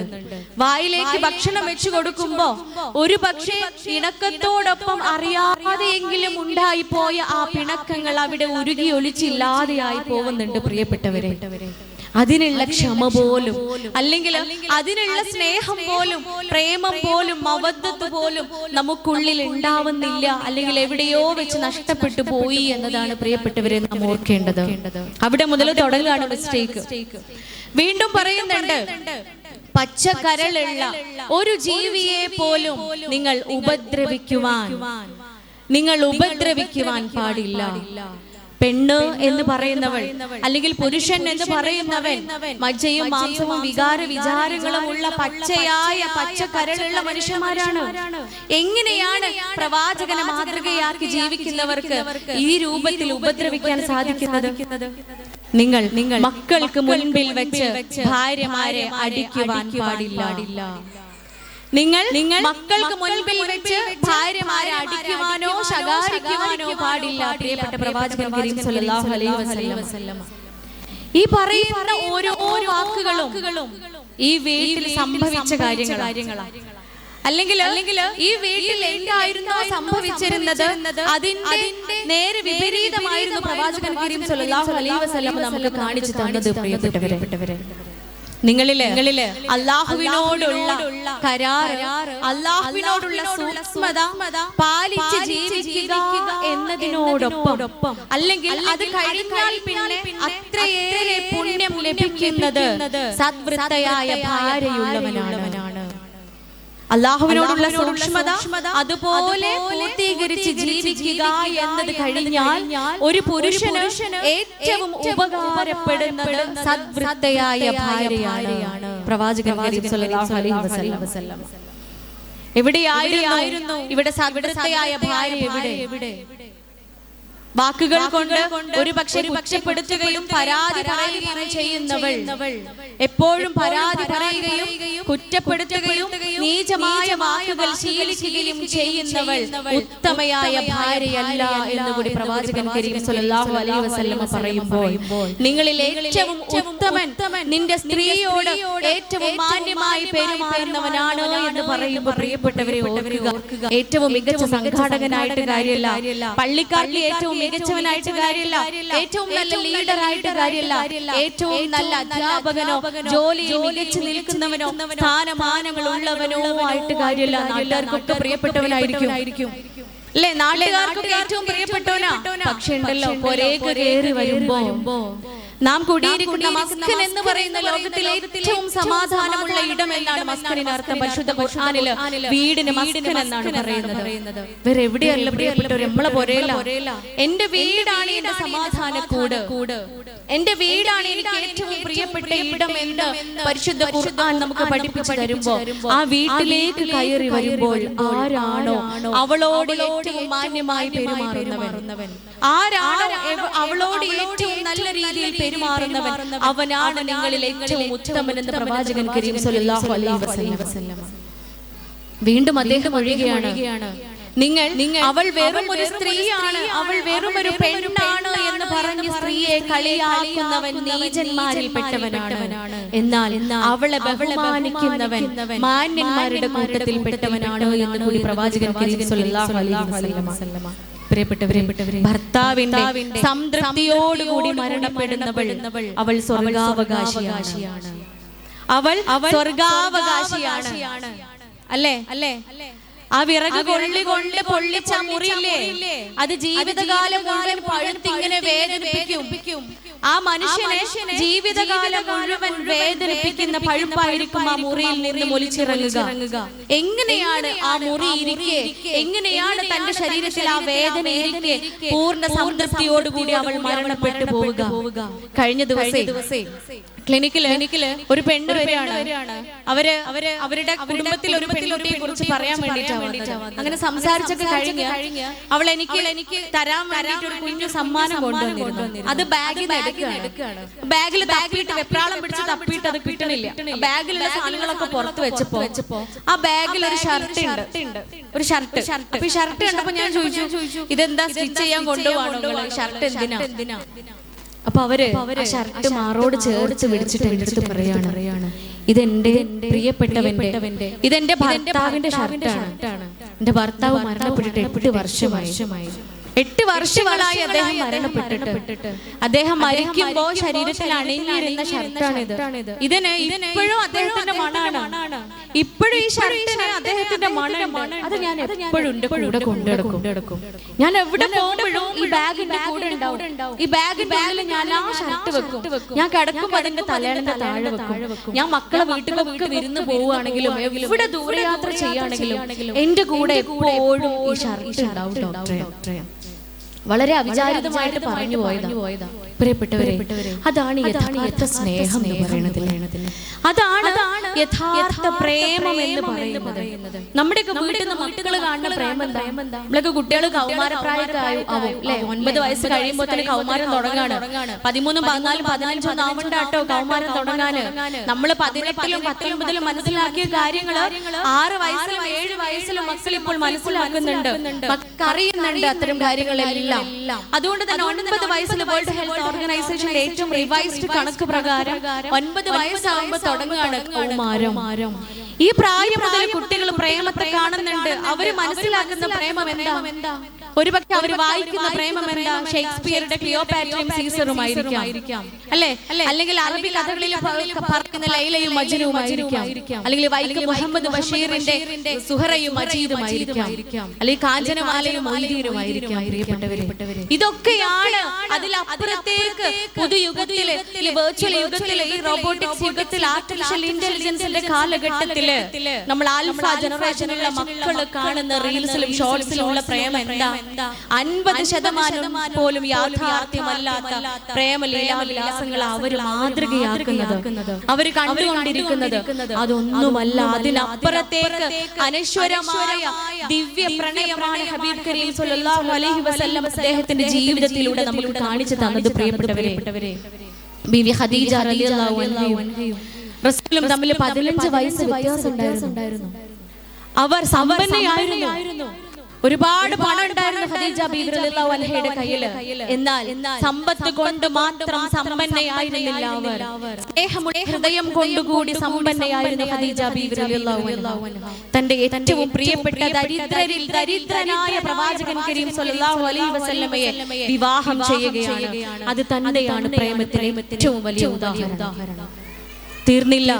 ഹിറാ ഗുഹയിൽ നിന്നും ഭയവിഹ്വലതയോട് കൂടിയിട്ട് ഇറങ്ങി ഓടുകയാണ് റസൂൽ കരീം സ്വല്ലല്ലാഹു അലൈഹി വസല്ലമ താഴ്വരയിലേക്ക്. പ്രിയപ്പെട്ടവരെ, എത്രയേറെ ആളുകൾ താഴ്വരയിലുണ്ട്. അൽ അമീനാണ്, അദ്ദേഹത്തെ സ്നേഹിക്കുന്ന എത്രയേറെ ആളുകൾ താഴ്വരയിലുണ്ട്. ഒരാളുടെ അരികിലേക്ക് പോലും പ്രിയപ്പെട്ട ഹബീബ് കരീം സ്വല്ലല്ലാഹു അലൈഹി വസല്ലം ഓടിയിട്ടില്ല. ചെന്നെത്തിയത് തന്റെ പ്രിയപ്പെട്ടവളായ ബീവി ഖദീജയുടെ അരികിലേക്കാണ്. അരികിൽ ചെന്ന് പറയാ, പ്രിയപ്പെട്ടവളെ, എന്നെ നീ സ്നേഹം കൊണ്ട് പുതപ്പിക്ക്, എന്നെ നീ സ്നേഹം കൊണ്ട് പുതപ്പിക്ക് എന്ന് പറയുന്നത് പ്രിയപ്പെട്ട ഖദീജ ബീവിയോടാണ്, തന്റെ പ്രിയപ്പെട്ട ഭാര്യയോടാണ്. മരണശേഷവും തന്റെ ഭാര്യയുടെ കൂട്ടുകാർക്ക് വേണ്ടിയിട്ട് സമ്മാനങ്ങൾ കൊടുത്തയക്കുമ്പോൾ ബീവി ആയിഷ റളിയല്ലാഹു അൻഹ ചോദിക്കുമായിരുന്നു പോലും, അല്ലയോ ഹബീബേ, എന്താണ് ഖദീജക്ക് ഇത്ര പ്രത്യേകത? എനിക്ക് അവരോട് പലപ്പോഴും അസൂയ തോന്നാറുണ്ടല്ലോ. അപ്പൊ ഹബീബ് പറയൂത്രേ, അവൾ അങ്ങനെയെല്ലാം ഒക്കെ ആയിരുന്നു. ഖദീജ അങ്ങനെയെല്ലാം ഒക്കെ ആയിരുന്നു. വർണ്ണിക്കാൻ വാക്കുകൾ പോലും ഇല്ലാത്ത രൂപത്തിൽ ഹബീബിനെ അത്ഭുതപ്പെടുത്തിയവളായിരുന്നു പ്രിയപ്പെട്ട ഭാര്യ. അതാണ് പ്രിയപ്പെട്ടവരെ യഥാർത്ഥ പ്രണയം എന്ന് പറയുന്നത്. ഹലാലായ അനശ്വരമായ ദിവ്യ പ്രണയം എന്ന് പറയുന്നത് അതല്ലേ. നമ്മളെ പോലെ കാണിച്ചു കൊടുക്കുന്നത് എന്താ? ആയിഷ ബീവി റളിയല്ലാഹു അൻഹ പറയുന്നുണ്ട്, അവസാന നിമിഷത്തിൽ പ്രവാചകൻ കരീം സ്വല്ലല്ലാഹു അലൈഹി വസല്ലമ ബീവിയുടെ മടിയിൽ തലചായ്ച്ച് കിടക്കുകയാണ്. ബീവിയുടെ മടിയിൽ കിടക്കുമ്പോ തന്റെ സഹോദരൻ അബ്ദുറഹ്മാൻ വരുന്നുണ്ട്. അബ്ദുറഹ്മാന്റെ കയ്യിൽ ഒരു മിസ്വാക്ക് ഉണ്ടായിരുന്നു. ആ മിസ്വാക്ക് വാങ്ങിച്ചിട്ട് ബീവിക്ക് അറിയാം തന്റെ ഹബീബിന് മിസ്വാക്ക് ഭയങ്കര ഇഷ്ടാ. തന്റെ സഹോദരന്റെ കയ്യിൽ നിന്ന് ആ മിസ്വാക്ക് വാങ്ങിച്ചു. തന്റെ പല്ലുകൾ കൊണ്ട് ചവച്ചരച്ചത് മൃദുലമാക്കി മാറ്റി. മൃദുലമായ ആ മിസ്വാക്ക് കൊണ്ട് ഹബീബിന്റെ പല്ലുകൾ വൃത്തിയാക്കി കൊടുക്കുകയാണ് പ്രിയപ്പെട്ട ആയിഷ. കൂടെ പറയുന്നുണ്ട്, അവസാന നിമിഷത്തിൽ പോലും ഹബീബിന്റെ ഉമിനീരുമായി എന്റെ ഉമിനീര് കൂടിക്കലരാനുള്ള ഭാഗ്യം ലഭിച്ചല്ലോ തമ്പുരാനെ എന്ന് പറയുന്നുണ്ട് ബീവി ആയിഷ റളിയല്ലാഹു അൻഹ. അതല്ലേ പ്രിയപ്പെട്ടവരെ സ്നേഹം. നമ്മൾ കാണുന്നത് എന്താ? 40 വയസ്സൊക്കെ കഴിയുമ്പോൾ തന്നെ അല്ലേ ആ ഊർജവും ആവേശവും സ്നേഹമൊക്കെ വറ്റി വരണ്ടു പോയിട്ടുണ്ടാവും. പിന്നെ ക്ഷമയില്ല, പരസ്പരം സ്നേഹമില്ല. മവദ്ദത്ത് എന്ന് പറയുന്ന മനോഹരമായ വാക്കാണ് പരിശുദ്ധ ഖുർആൻ വിശേഷിപ്പിക്കുന്നത്. കാരുണ്യത്തോടു കൂടിയുള്ള പ്രേമം. ആ പ്രേമമാണ് ഉള്ളിൽ ഉണ്ടാവേണ്ടത്. ആ പ്രേമമാണ് ഇടകൾക്കുള്ളിൽ ഉണ്ടാവേണ്ടത്. നിങ്ങൾ ഓർത്തു നോക്കൂ, പരസ്പരം വസ്ത്രത്തിനോട് ഉപമിക്കപ്പെട്ടവരാ. വസ്ത്രം എന്ന് പറഞ്ഞാൽ എനിക്ക് എന്റെ അലങ്കാരം മാത്രമല്ല, എന്റെ ന്യൂനതകൾ മറച്ചു വെക്കുന്നത് കൂടിയാണ്. വഴക്കുണ്ടാവുമ്പോ ന്യൂനതകളല്ല, അതിന്റെ അപ്പുറത്തേക്ക് പറഞ്ഞു പോകൂലേ അങ്ങോട്ടും ഇങ്ങോട്ടും. കുട്ടികൾ മാത്രമല്ല, വീട്ടുകാരും നാട്ടുകാരും നാടും വാടും പഞ്ചായത്ത് മുഴുവൻ കേൾക്കുന്ന രൂപത്തിലാ ഓരോ ആരോപണങ്ങളും നടക്കാറ്. പലപ്പോഴും പ്രശ്നങ്ങൾ ഭാര്യയുടെയും ഭർത്താവിന്റെയും നെഗറ്റീവ്സ്, കിടപ്പറയിലെ രഹസ്യങ്ങൾ പോലും അവിടെയും ഇവിടെയും അങ്ങോട്ടും ഇങ്ങോട്ടും പരാതികളായി പറയുന്നവരോട് പ്രവാചകൻ പറയുന്നു, ഇണകൾ പരസ്പരം രഹസ്യങ്ങൾ പുറത്ത് പറയുക എന്നത് ശപിക്കപ്പെട്ട അവസ്ഥയാണ്. ശപിക്കപ്പെട്ടവരാണ് അങ്ങനെ ചെയ്യുന്നത്. അതുകൊണ്ടല്ലേ ഖുർആനിൽ വസ്ത്രത്തോട് ഉപമിച്ചത്. വസ്ത്രം പോലെ എന്നെ പരിചരിക്കുന്ന, വസ്ത്രം പോലെ എന്നെ കാത്തു സൂക്ഷിക്കുന്ന, എനിക്ക് ഭംഗിയേകുന്നവനാണ് എന്റെ ഇണ, എനിക്ക് ഭംഗിയേകുന്നവളാണ് എന്റെ ഇണ എന്ന സ്നേഹമാണ് പ്രിയപ്പെട്ടവരെ നമുക്കിടയിൽ ഉണ്ടാവേണ്ടത്. അതാവണം മക്കൾക്ക് നാം നൽകേണ്ടുന്ന മാതൃക. ആ മാതൃക നൽകുമ്പോ വാപ്പാക്ക് മകനെ വിളിച്ച് പറഞ്ഞു കൊടുക്കാൻ പറ്റും, മോനെ, ഞാൻ നിന്റെ ഉമ്മയെ സ്നേഹിച്ചതുപോലെ, ഞാൻ നിന്റെ ഉമ്മയെ പ്രണയിച്ചതുപോലെ, ഞാൻ നിന്റെ ഉമ്മയുമൊത്ത് ജീവിച്ച മാതൃക കാണിച്ചു തന്നതുപോലെ, ഞാൻ നിന്റെ ഉമ്മയുടെ കുടുംബത്തെ പരിഗണിച്ചതുപോലെ, ഞാൻ നിന്റെ ഉമ്മയുടെ കുടുംബത്തെ ബഹുമാനിച്ചതുപോലെ നീ നിന്റെ ഇണയെയും അവളുടെ കുടുംബത്തെയും സ്നേഹിക്കുക, അവരെയും നീ നിന്റെ ഇണയെയും അവളുടെ കുടുംബത്തെയും പരിഗണിക്കുക എന്ന് വാപ്പാക്ക് പറഞ്ഞു കൊടുക്കാൻ പറ്റണമെങ്കിൽ വാപ്പാ രൂപത്തിലാവണ്ടേ കുടുംബത്തില്. ഒരു പെണ്ണിന് ഏറ്റവും കൂടുതൽ അവളുടെ ഉലയ്ക്കുന്ന കാര്യമാണ് അവളുടെ വീട്ടുകാരെ കുറ്റപ്പെടുത്തുക, അവളുടെ വീട്ടുകാരെ പ്രയാസപ്പെടുത്തുക എന്ന് പറയുന്നത് പാടില്ല എന്ന് പ്രവാചകൻ കരീം സ്വല്ലല്ലാഹു അലൈഹി വസല്ലമ പറയുമ്പോൾ ഒരു ഉമ്മയ്ക്ക്, ഒരു ഭാര്യയ്ക്ക് തന്റെ മകളെ വിളിച്ച് പറഞ്ഞു കൊടുക്കാൻ സാധിക്കണം, പ്രിയപ്പെട്ട മോളെ, ഞാൻ നിന്റെ ഉപ്പയെ സ്നേഹിച്ചതുപോലെ, ഞാൻ നിന്റെ ഉപ്പയെ പ്രണയിച്ചതുപോലെ, ഞാൻ നിന്റെ ഉപ്പയെ പരിഗണിച്ചതുപോലെ, ഞാൻ നിന്റെ ഉപ്പയെ ബഹുമാനിച്ചതുപോലെ, നിന്റെ ഉപ്പയുടെ വീട്ടുകാരെ ചേർത്ത് പിടിക്കുകയും പരിഗണിക്കുകയും സ്നേഹിക്കുകയും ബഹുമാനിക്കുകയും ചെയ്ത പോലെ നീ നിന്റെ ഇണയെയും നീ നിന്റെ അവരുടെ കുടുംബത്തെയും നീ സ്നേഹിക്കുക, നീ പരിപാലിക്കുക, നീ പരിഗണിക്കുക എന്ന് പറഞ്ഞു കൊടുക്കണമെങ്കിൽ അത് പ്രാവർത്തികമാക്കുന്നവരാവണം നമ്മള്. കണ്ണാടി പോലെ നമ്മളെ കുട്ടികളെ മുമ്പില് നമ്മൾ കണ്ണാടി പോലെയാണ്. കണ്ണാടി നോക്കി ചിരിച്ചത് തിരിച്ചും ചിരിക്കും, കണ്ണാടി നോക്കി കരഞ്ഞാൽ അത് കരയുള്ളൂ, കണ്ണാടി നോക്കി കോപിച്ചു കഴിഞ്ഞാൽ കോപം തന്നെയേ നമുക്ക് മറുപടിയായി ലഭിക്കുകയുള്ളൂ. പ്രിയപ്പെട്ടവരെ, മക്കളുടെ മുമ്പിൽ നമ്മൾ എന്താണോ കാണിക്കുന്നത് അത് തന്നെയേ നമുക്ക് തിരിച്ചു വരൂ എന്ന പാഠം ഓരോ അനുഭവങ്ങൾ എനിക്ക് മുൻപിൽ ഇങ്ങനെ വെളിച്ചം വീശുമ്പോ അത് ഈ രൂപത്തിൽ എന്റെ മുൻപിൽ കിട്ടുന്ന ആളുകളോട് പങ്കുവെക്കാൻ ആഗ്രഹിക്കാറുണ്ട്. നമ്മുടെ ജീവിതം മനോഹരമാക്കി മാറ്റുക. പിണക്കങ്ങൾ ഉണ്ടായേക്കാം, അവിടെ പ്രവാചകൻ കരീം സ്വല്ലല്ലാഹു അലൈഹി വസല്ലമ മാതൃക കാണിച്ചു തന്നിട്ടുണ്ട്. പെണ്ണ് വളഞ്ഞവളാണ്, അവളെ നിവർത്താൻ നോക്കരുത് എന്ന് പ്രവാചകൻ കരീം സ്വല്ലല്ലാഹു അലൈഹി വസല്ലമ. വളഞ്ഞവളെ നിവർത്താൻ നോക്കണ്ട, അത് പൊട്ടിപ്പോവും. അതുകൊണ്ടല്ലേ തനിക്ക് മുൻപിൽ വെച്ച് പായസപാത്രം തട്ടി ഉടച്ചു ആയിഷ ബീവി റളിയല്ലാഹു അൻഹാ തന്റെ മറ്റൊരു ഭാര്യയുടെ കൂട്ടുകാരി പായസം കൊണ്ടുവന്ന് കൊടുക്കുകയാണ് അല്ലേ? ആ പായസം കുടിക്കാൻ അനുവദിക്കാതെ തട്ടി താഴെ വീണ് ചീണിച്ച് ചിതറുകയാണ് പായസ പളുങ്ക് പാത്രം. എന്നാൽ ഹബീബ് കരീം സ്വല്ലല്ലാഹു അലൈഹി വസല്ലം എങ്ങനെയാണ് പ്രതികരിച്ചിരുന്നത്? പ്രിയപ്പെട്ടവരെ, നമ്മൾ ഓർക്കേണ്ടതുണ്ട്. എങ്ങനെയാണ് ആ സന്ദർഭത്തിൽ പ്രതികരിച്ചത്? പാത്ര കഷ്ണങ്ങൾ ഓരോന്നും പെറുക്കിയെടുത്ത് ആ നിലം ക്ലീൻ ചെയ്യുമ്പോൾ, ആ നിലം വൃത്തിയാക്കുമ്പോൾ പറയുന്നുണ്ട് കൊണ്ടുവന്ന കുട്ടിയോട്, നിന്റെ ഉമ്മ, നിങ്ങളുടെ ഉമ്മ ഇങ്ങനെയല്ല കേട്ടോ, നിങ്ങളുടെ ഉമ്മ ഇങ്ങനെയല്ല. എന്തോ അവൾക്ക് അങ്ങനെ സംഭവിച്ചു പോയതാണ്. ആ ഒരൊറ്റ വാക്ക് മതിയില്ലേ? ആ ഒരൊറ്റ വാക്ക് മതി. മീൻകറി കുറച്ച് വെള്ളപ്പൊക്കം പോലെ ആയിട്ടുണ്ട് എങ്കിലും ക്ഷമിച്ചു കൊടുക്കാമായിരുന്നു.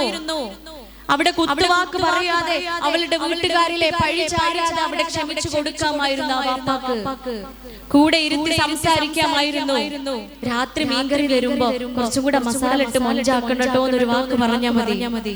ഇല്ലേ? അവളിൽ നിനക്ക് ഇഷ്ടമില്ലാത്ത സ്വഭാവങ്ങൾ കാണുകയാണ് എങ്കിൽ പ്രവാചകൻ പറഞ്ഞത് 4 കൊടുത്തോളം നന്നാക്കാനല്ല. പ്രവാചകൻ പറഞ്ഞത് എന്താ? നിനക്ക് ഇഷ്ടമില്ലാത്ത സ്വഭാവം അവളിൽ കാണുന്നുണ്ട് എങ്കിൽ നിനക്ക് ഇഷ്ടമുള്ള ഒരു സ്വഭാവമെങ്കിലും ഉള്ളിൽ ഉണ്ടാവും. ആ സ്വഭാവത്തിലേക്ക് നോക്കിക്കൊണ്ട് നീ സംതൃപ്തി അടയുക എന്നാണ് പ്രിയപ്പെട്ട പുരുഷ ജനങ്ങളെ നിങ്ങളോട് പ്രവാചകൻ കരീം സ്വല്ലല്ലാഹു അലൈഹി വസല്ലമ പറയുന്നത്. അത് ജീവിതത്തിൽ പ്രാവർത്തികമാക്കുമ്പോൾ എങ്ങനെയാ അവിടെ പ്രശ്നം ഉണ്ടാവുക? ഒരു ഗുണമെങ്കിലും ഇല്ലാത്ത പെണ്ണുങ്ങൾ നിങ്ങളുടെ കുടുംബത്തിലുണ്ടോ? എന്റെ കുടുംബത്തിലില്ല, നിങ്ങളുടെ കുടുംബത്തിലും ഇല്ലല്ലോ. ഒരു ഗുണം പോലും ഇല്ലാത്ത പെണ്ണുങ്ങൾ ഉണ്ടാവില്ല. ഒരു ഗുണമെങ്കിലും പഠിച്ചും കൊടുത്തിട്ടുണ്ടാവും. ആ ഗുണത്തിക്ക് നോക്കി ക്ഷമാലുക്കളായി സംതൃപ്തി അടഞ്ഞ് ജീവിക്കുവാനാ പറയുന്നത്. അതുകൊണ്ടാണ് ത്വലാഖ് എന്ന് പറയുന്ന കർമ്മം അല്ലാഹു ഏറ്റവും വെറുക്കുന്ന ഹലാലായ കർമ്മമായി മാറിയത്. എന്തെല്ലാം നിബന്ധനകളുണ്ട് ഒരു ത്വലാഖ് നടക്കണമെന്നുണ്ടെങ്കിൽ അത്രയേറെ പഠിച്ച തമ്പുരാൻ അർശ് വിറക്കുന്ന സംഭവമാണ് ത്വലാഖ് എന്ന് പറയുമ്പോൾ ഓർക്കുക. അത്ര പോലും അതിലേക്ക് അടുക്കാതിരിക്കുവാൻ, സമാധാനവും സംതൃപ്തിയും ആനന്ദവും നിറഞ്ഞ അന്തരീക്ഷം മക്കൾക്ക് ഉണ്ടാക്കി കൊടുക്കുവാൻ പ്രിയപ്പെട്ടവരെ നമുക്ക് ഓരോരുത്തർക്കും സാധിക്കുമാറാവട്ടെ. നമ്മുടെ കുടുംബത്തിലെ, നിങ്ങളുടെ കുടുംബത്തിലെ മക്കൾ ഉമ്മയെ പോലെ ഉപ്പയെ പോലെയുള്ള സന്തോഷത്തോടെയും സമാധാനത്തോടെയും ജീവിക്കുന്ന കുടുംബജീവിതം എനിക്കും ഉണ്ടാവേണമേ എന്ന് ആഗ്രഹിക്കണം. അവർ ലിവിംഗ് ടുഗദറിലേക്ക് പോകുന്നവരാവരുത്, അവർ ഡേറ്റിംഗിലേക്ക് പോകുന്നവരാവരുത്, അവർ ലിബറലിസവും കഴിഞ്ഞ് നിയോ ലിബറലിസത്തിലേക്ക് പോകുന്ന മക്കളാവരുത്, അവർ ഹോമോസെക്ഷുവാലിറ്റിയിലേക്കോ ബൈസെക്ഷുവാലിറ്റിയിലേക്കോ LGBTQ-യിലേക്കോ ലൈവ് റിലേഷൻഷിപ്പിലേക്കോ പോകുന്നവരാവരുത്. പ്രിയപ്പെട്ടവരെ, നമ്മൾ പിടിച്ചു നിർത്തുക. മക്കൾ വിശാലമായ ലോകം മുഴുവൻ സഞ്ചരിക്കുമാറാവട്ടെ. ജീവിതത്തിൽ വിജയം കണ്ടെത്തുവാൻ ആൺ പെൺ ഭേദമന്യേ അവർ ലോകം മുഴുവൻ സഞ്ചരിക്കുമാറാവട്ടെ. പക്ഷേ ആ പട്ടം ഇങ്ങനെ പടർത്തി വിടുമ്പോഴേ, പറത്തി വിടുമ്പോ ആ പട്ടത്തിന്റെ ഒരറ്റം മാതാപിതാക്കളുടെ കൈകളിൽ ഭദ്രമായിരിക്കണം. ആ പട്ടം എത്ര അകലങ്ങളിൽ എത്തിയാലും, ആകാശത്തിന്റെ എത്ര ദൂരങ്ങളിൽ എത്തിയാലും ആ കയറിന്റെ ഒരറ്റം നമ്മുടെ കൈകളിൽ ഭദ്രമാവണമെങ്കിൽ ഉത്തമ മാതൃക മക്കൾക്ക് വീട്ടിൽ കാണിച്ചു കൊടുക്കേണ്ടതുണ്ട്. വീട്ടിൽ കാണിച്ചു കൊടുക്കേണ്ടതുണ്ട്. ഹബീബ് കരീം സ്വല്ലല്ലാഹു അലൈഹി വസല്ലമയുടെ ഉത്തമ മാതൃക ഒരു ടെക്സ്റ്റ് ബുക്കിൽ പഠിച്ചാ പോരാ, ഉസ്താദുമാര് പഠിപ്പിച്ചു കൊടുത്താ പോരാ, വീടുകളിൽ കൂടി അവർ കാണുമ്പോ കണ്ട് മനസ്സിലാക്കുന്നതിനേക്കാളും കേട്ട് മനസ്സിലാക്കുന്നതിനേക്കാളും നമ്മളുടെ ബ്രെയിനിൽ ഗ്രാസ്പ് ചെയ്യാൻ നമ്മൾ ഏറ്റവും കൂടുതൽ പഠിച്ചെടുക്കുക അനുഭവങ്ങളിലൂടെയുള്ള കാര്യങ്ങളാണ്. അതുകൊണ്ട് അനുഭവിപ്പിച്ചു കൊടുക്കുവാൻ പഠിക്കുക. ഉത്തമ സ്ത്രീയാവുക. എപ്പോഴും പഴിചാരുകയും കുറ്റപ്പെടുത്തുകയും ചെയ്യുന്നവൾ നീചയാണ് എന്ന് പറയുമ്പോൾ അവന്റെ സംതൃപ്തിയോടുകൂടി മരണപ്പെടാൻ നമുക്ക് സാധിക്കുമാറാവട്ടെ. അവന്റെ സമ്മതമില്ലാതെ, നിന്റെ ഇണയുടെ സമ്മതമില്ലാതെ മാതാപിതാക്കൾ മരണപ്പെട്ടിട്ടാണെങ്കിൽ പോലും നീ വീടിന് പുറത്തു പോകാൻ നിനക്ക് അവകാശമില്ല എന്ന് പറയുമ്പോൾ നമ്മൾ ആലോചിക്കണം. ഒരാളുടെ മുമ്പിൽ സുജൂദ് ചെയ്യുവാൻ പറയുമായിരുന്നുവെങ്കിൽ അതൊരു പക്ഷേ നിന്റെ ഭർത്താവിന്റെ മുമ്പിലാവുമായിരുന്നേനെ എന്ന് പറയുമ്പോൾ നാം ഓർക്കേണ്ടതുണ്ട്. എത്രയേറെ ദൃഢമാണ്, എത്രയേറെ മനോഹരമാണ് ദാമ്പത്യം എന്ന് പറയുന്ന ആ ബന്ധം എന്ന് ഓർക്കുക. പ്രിയപ്പെട്ടവരെ, ആ സ്നേഹത്തിലൂടെ നമ്മുടെ മക്കൾ വളരുമാറാവട്ടെ. അവിടെ പ്രശ്നങ്ങളാണ്, പ്രയാസങ്ങളാണ്, കലഹങ്ങളാണ് എങ്കിൽ മക്കൾ വഴിമാറി പോവും. പുറത്ത് വളരെ ആകർഷണീയത നിറഞ്ഞ സാഹചര്യങ്ങളാണ് ഉള്ളത്. നിയോ ലിബറലിസം എന്ന് പറയുന്ന ഏറ്റവും പുതിയ തിയറിയാണ്. ലിബറലിസം കഴിഞ്ഞ് നിയോ ലിബറലിസത്തിലെത്തി. ലിവിംഗ് ടുഗദറും കഴിഞ്ഞ് ലൈവ് ഇൻ റിലേഷൻഷിപ്പ് ആയി. ലൈവ് ഇൻ റിലേഷൻഷിപ്പ് എന്ന് പറഞ്ഞാൽ എന്താ? കല്യാണമൊക്കെ കഴിക്കും, പക്ഷെ കുറച്ച് ദിവസത്തിനേ ഉള്ളൂ. മദീന തോന്നി വിട്ടെറിഞ്ഞു പോവാം. ഏറ്റവും കൂടുതൽ ഡിവോഴ്സ് ഇപ്പോ വാങ്ങുന്നത് ന്യൂലി മാരീഡ് കപ്പിൾസ് ആണ്. പുതിയ ജനറേഷനിലെ കുട്ടികളാണ് ഏറ്റവും കൂടുതൽ ഡിവോഴ്സ് ആവുന്നത്. എന്തുകൊണ്ട് നിസ്സാരമായ കാര്യങ്ങൾക്ക് എന്റെ മുൻപിൽ വരുന്ന കേസുകളാണ്. കട്ടൻ ചായ ഉണ്ടാക്കി കൊടുക്കാൻ പറഞ്ഞതിന് ഡിവോഴ്സ്, പേസ്റ്റ് ബ്രഷിലാക്കി കൊടുക്കാൻ പറഞ്ഞതിന് ഡിവോഴ്സ്.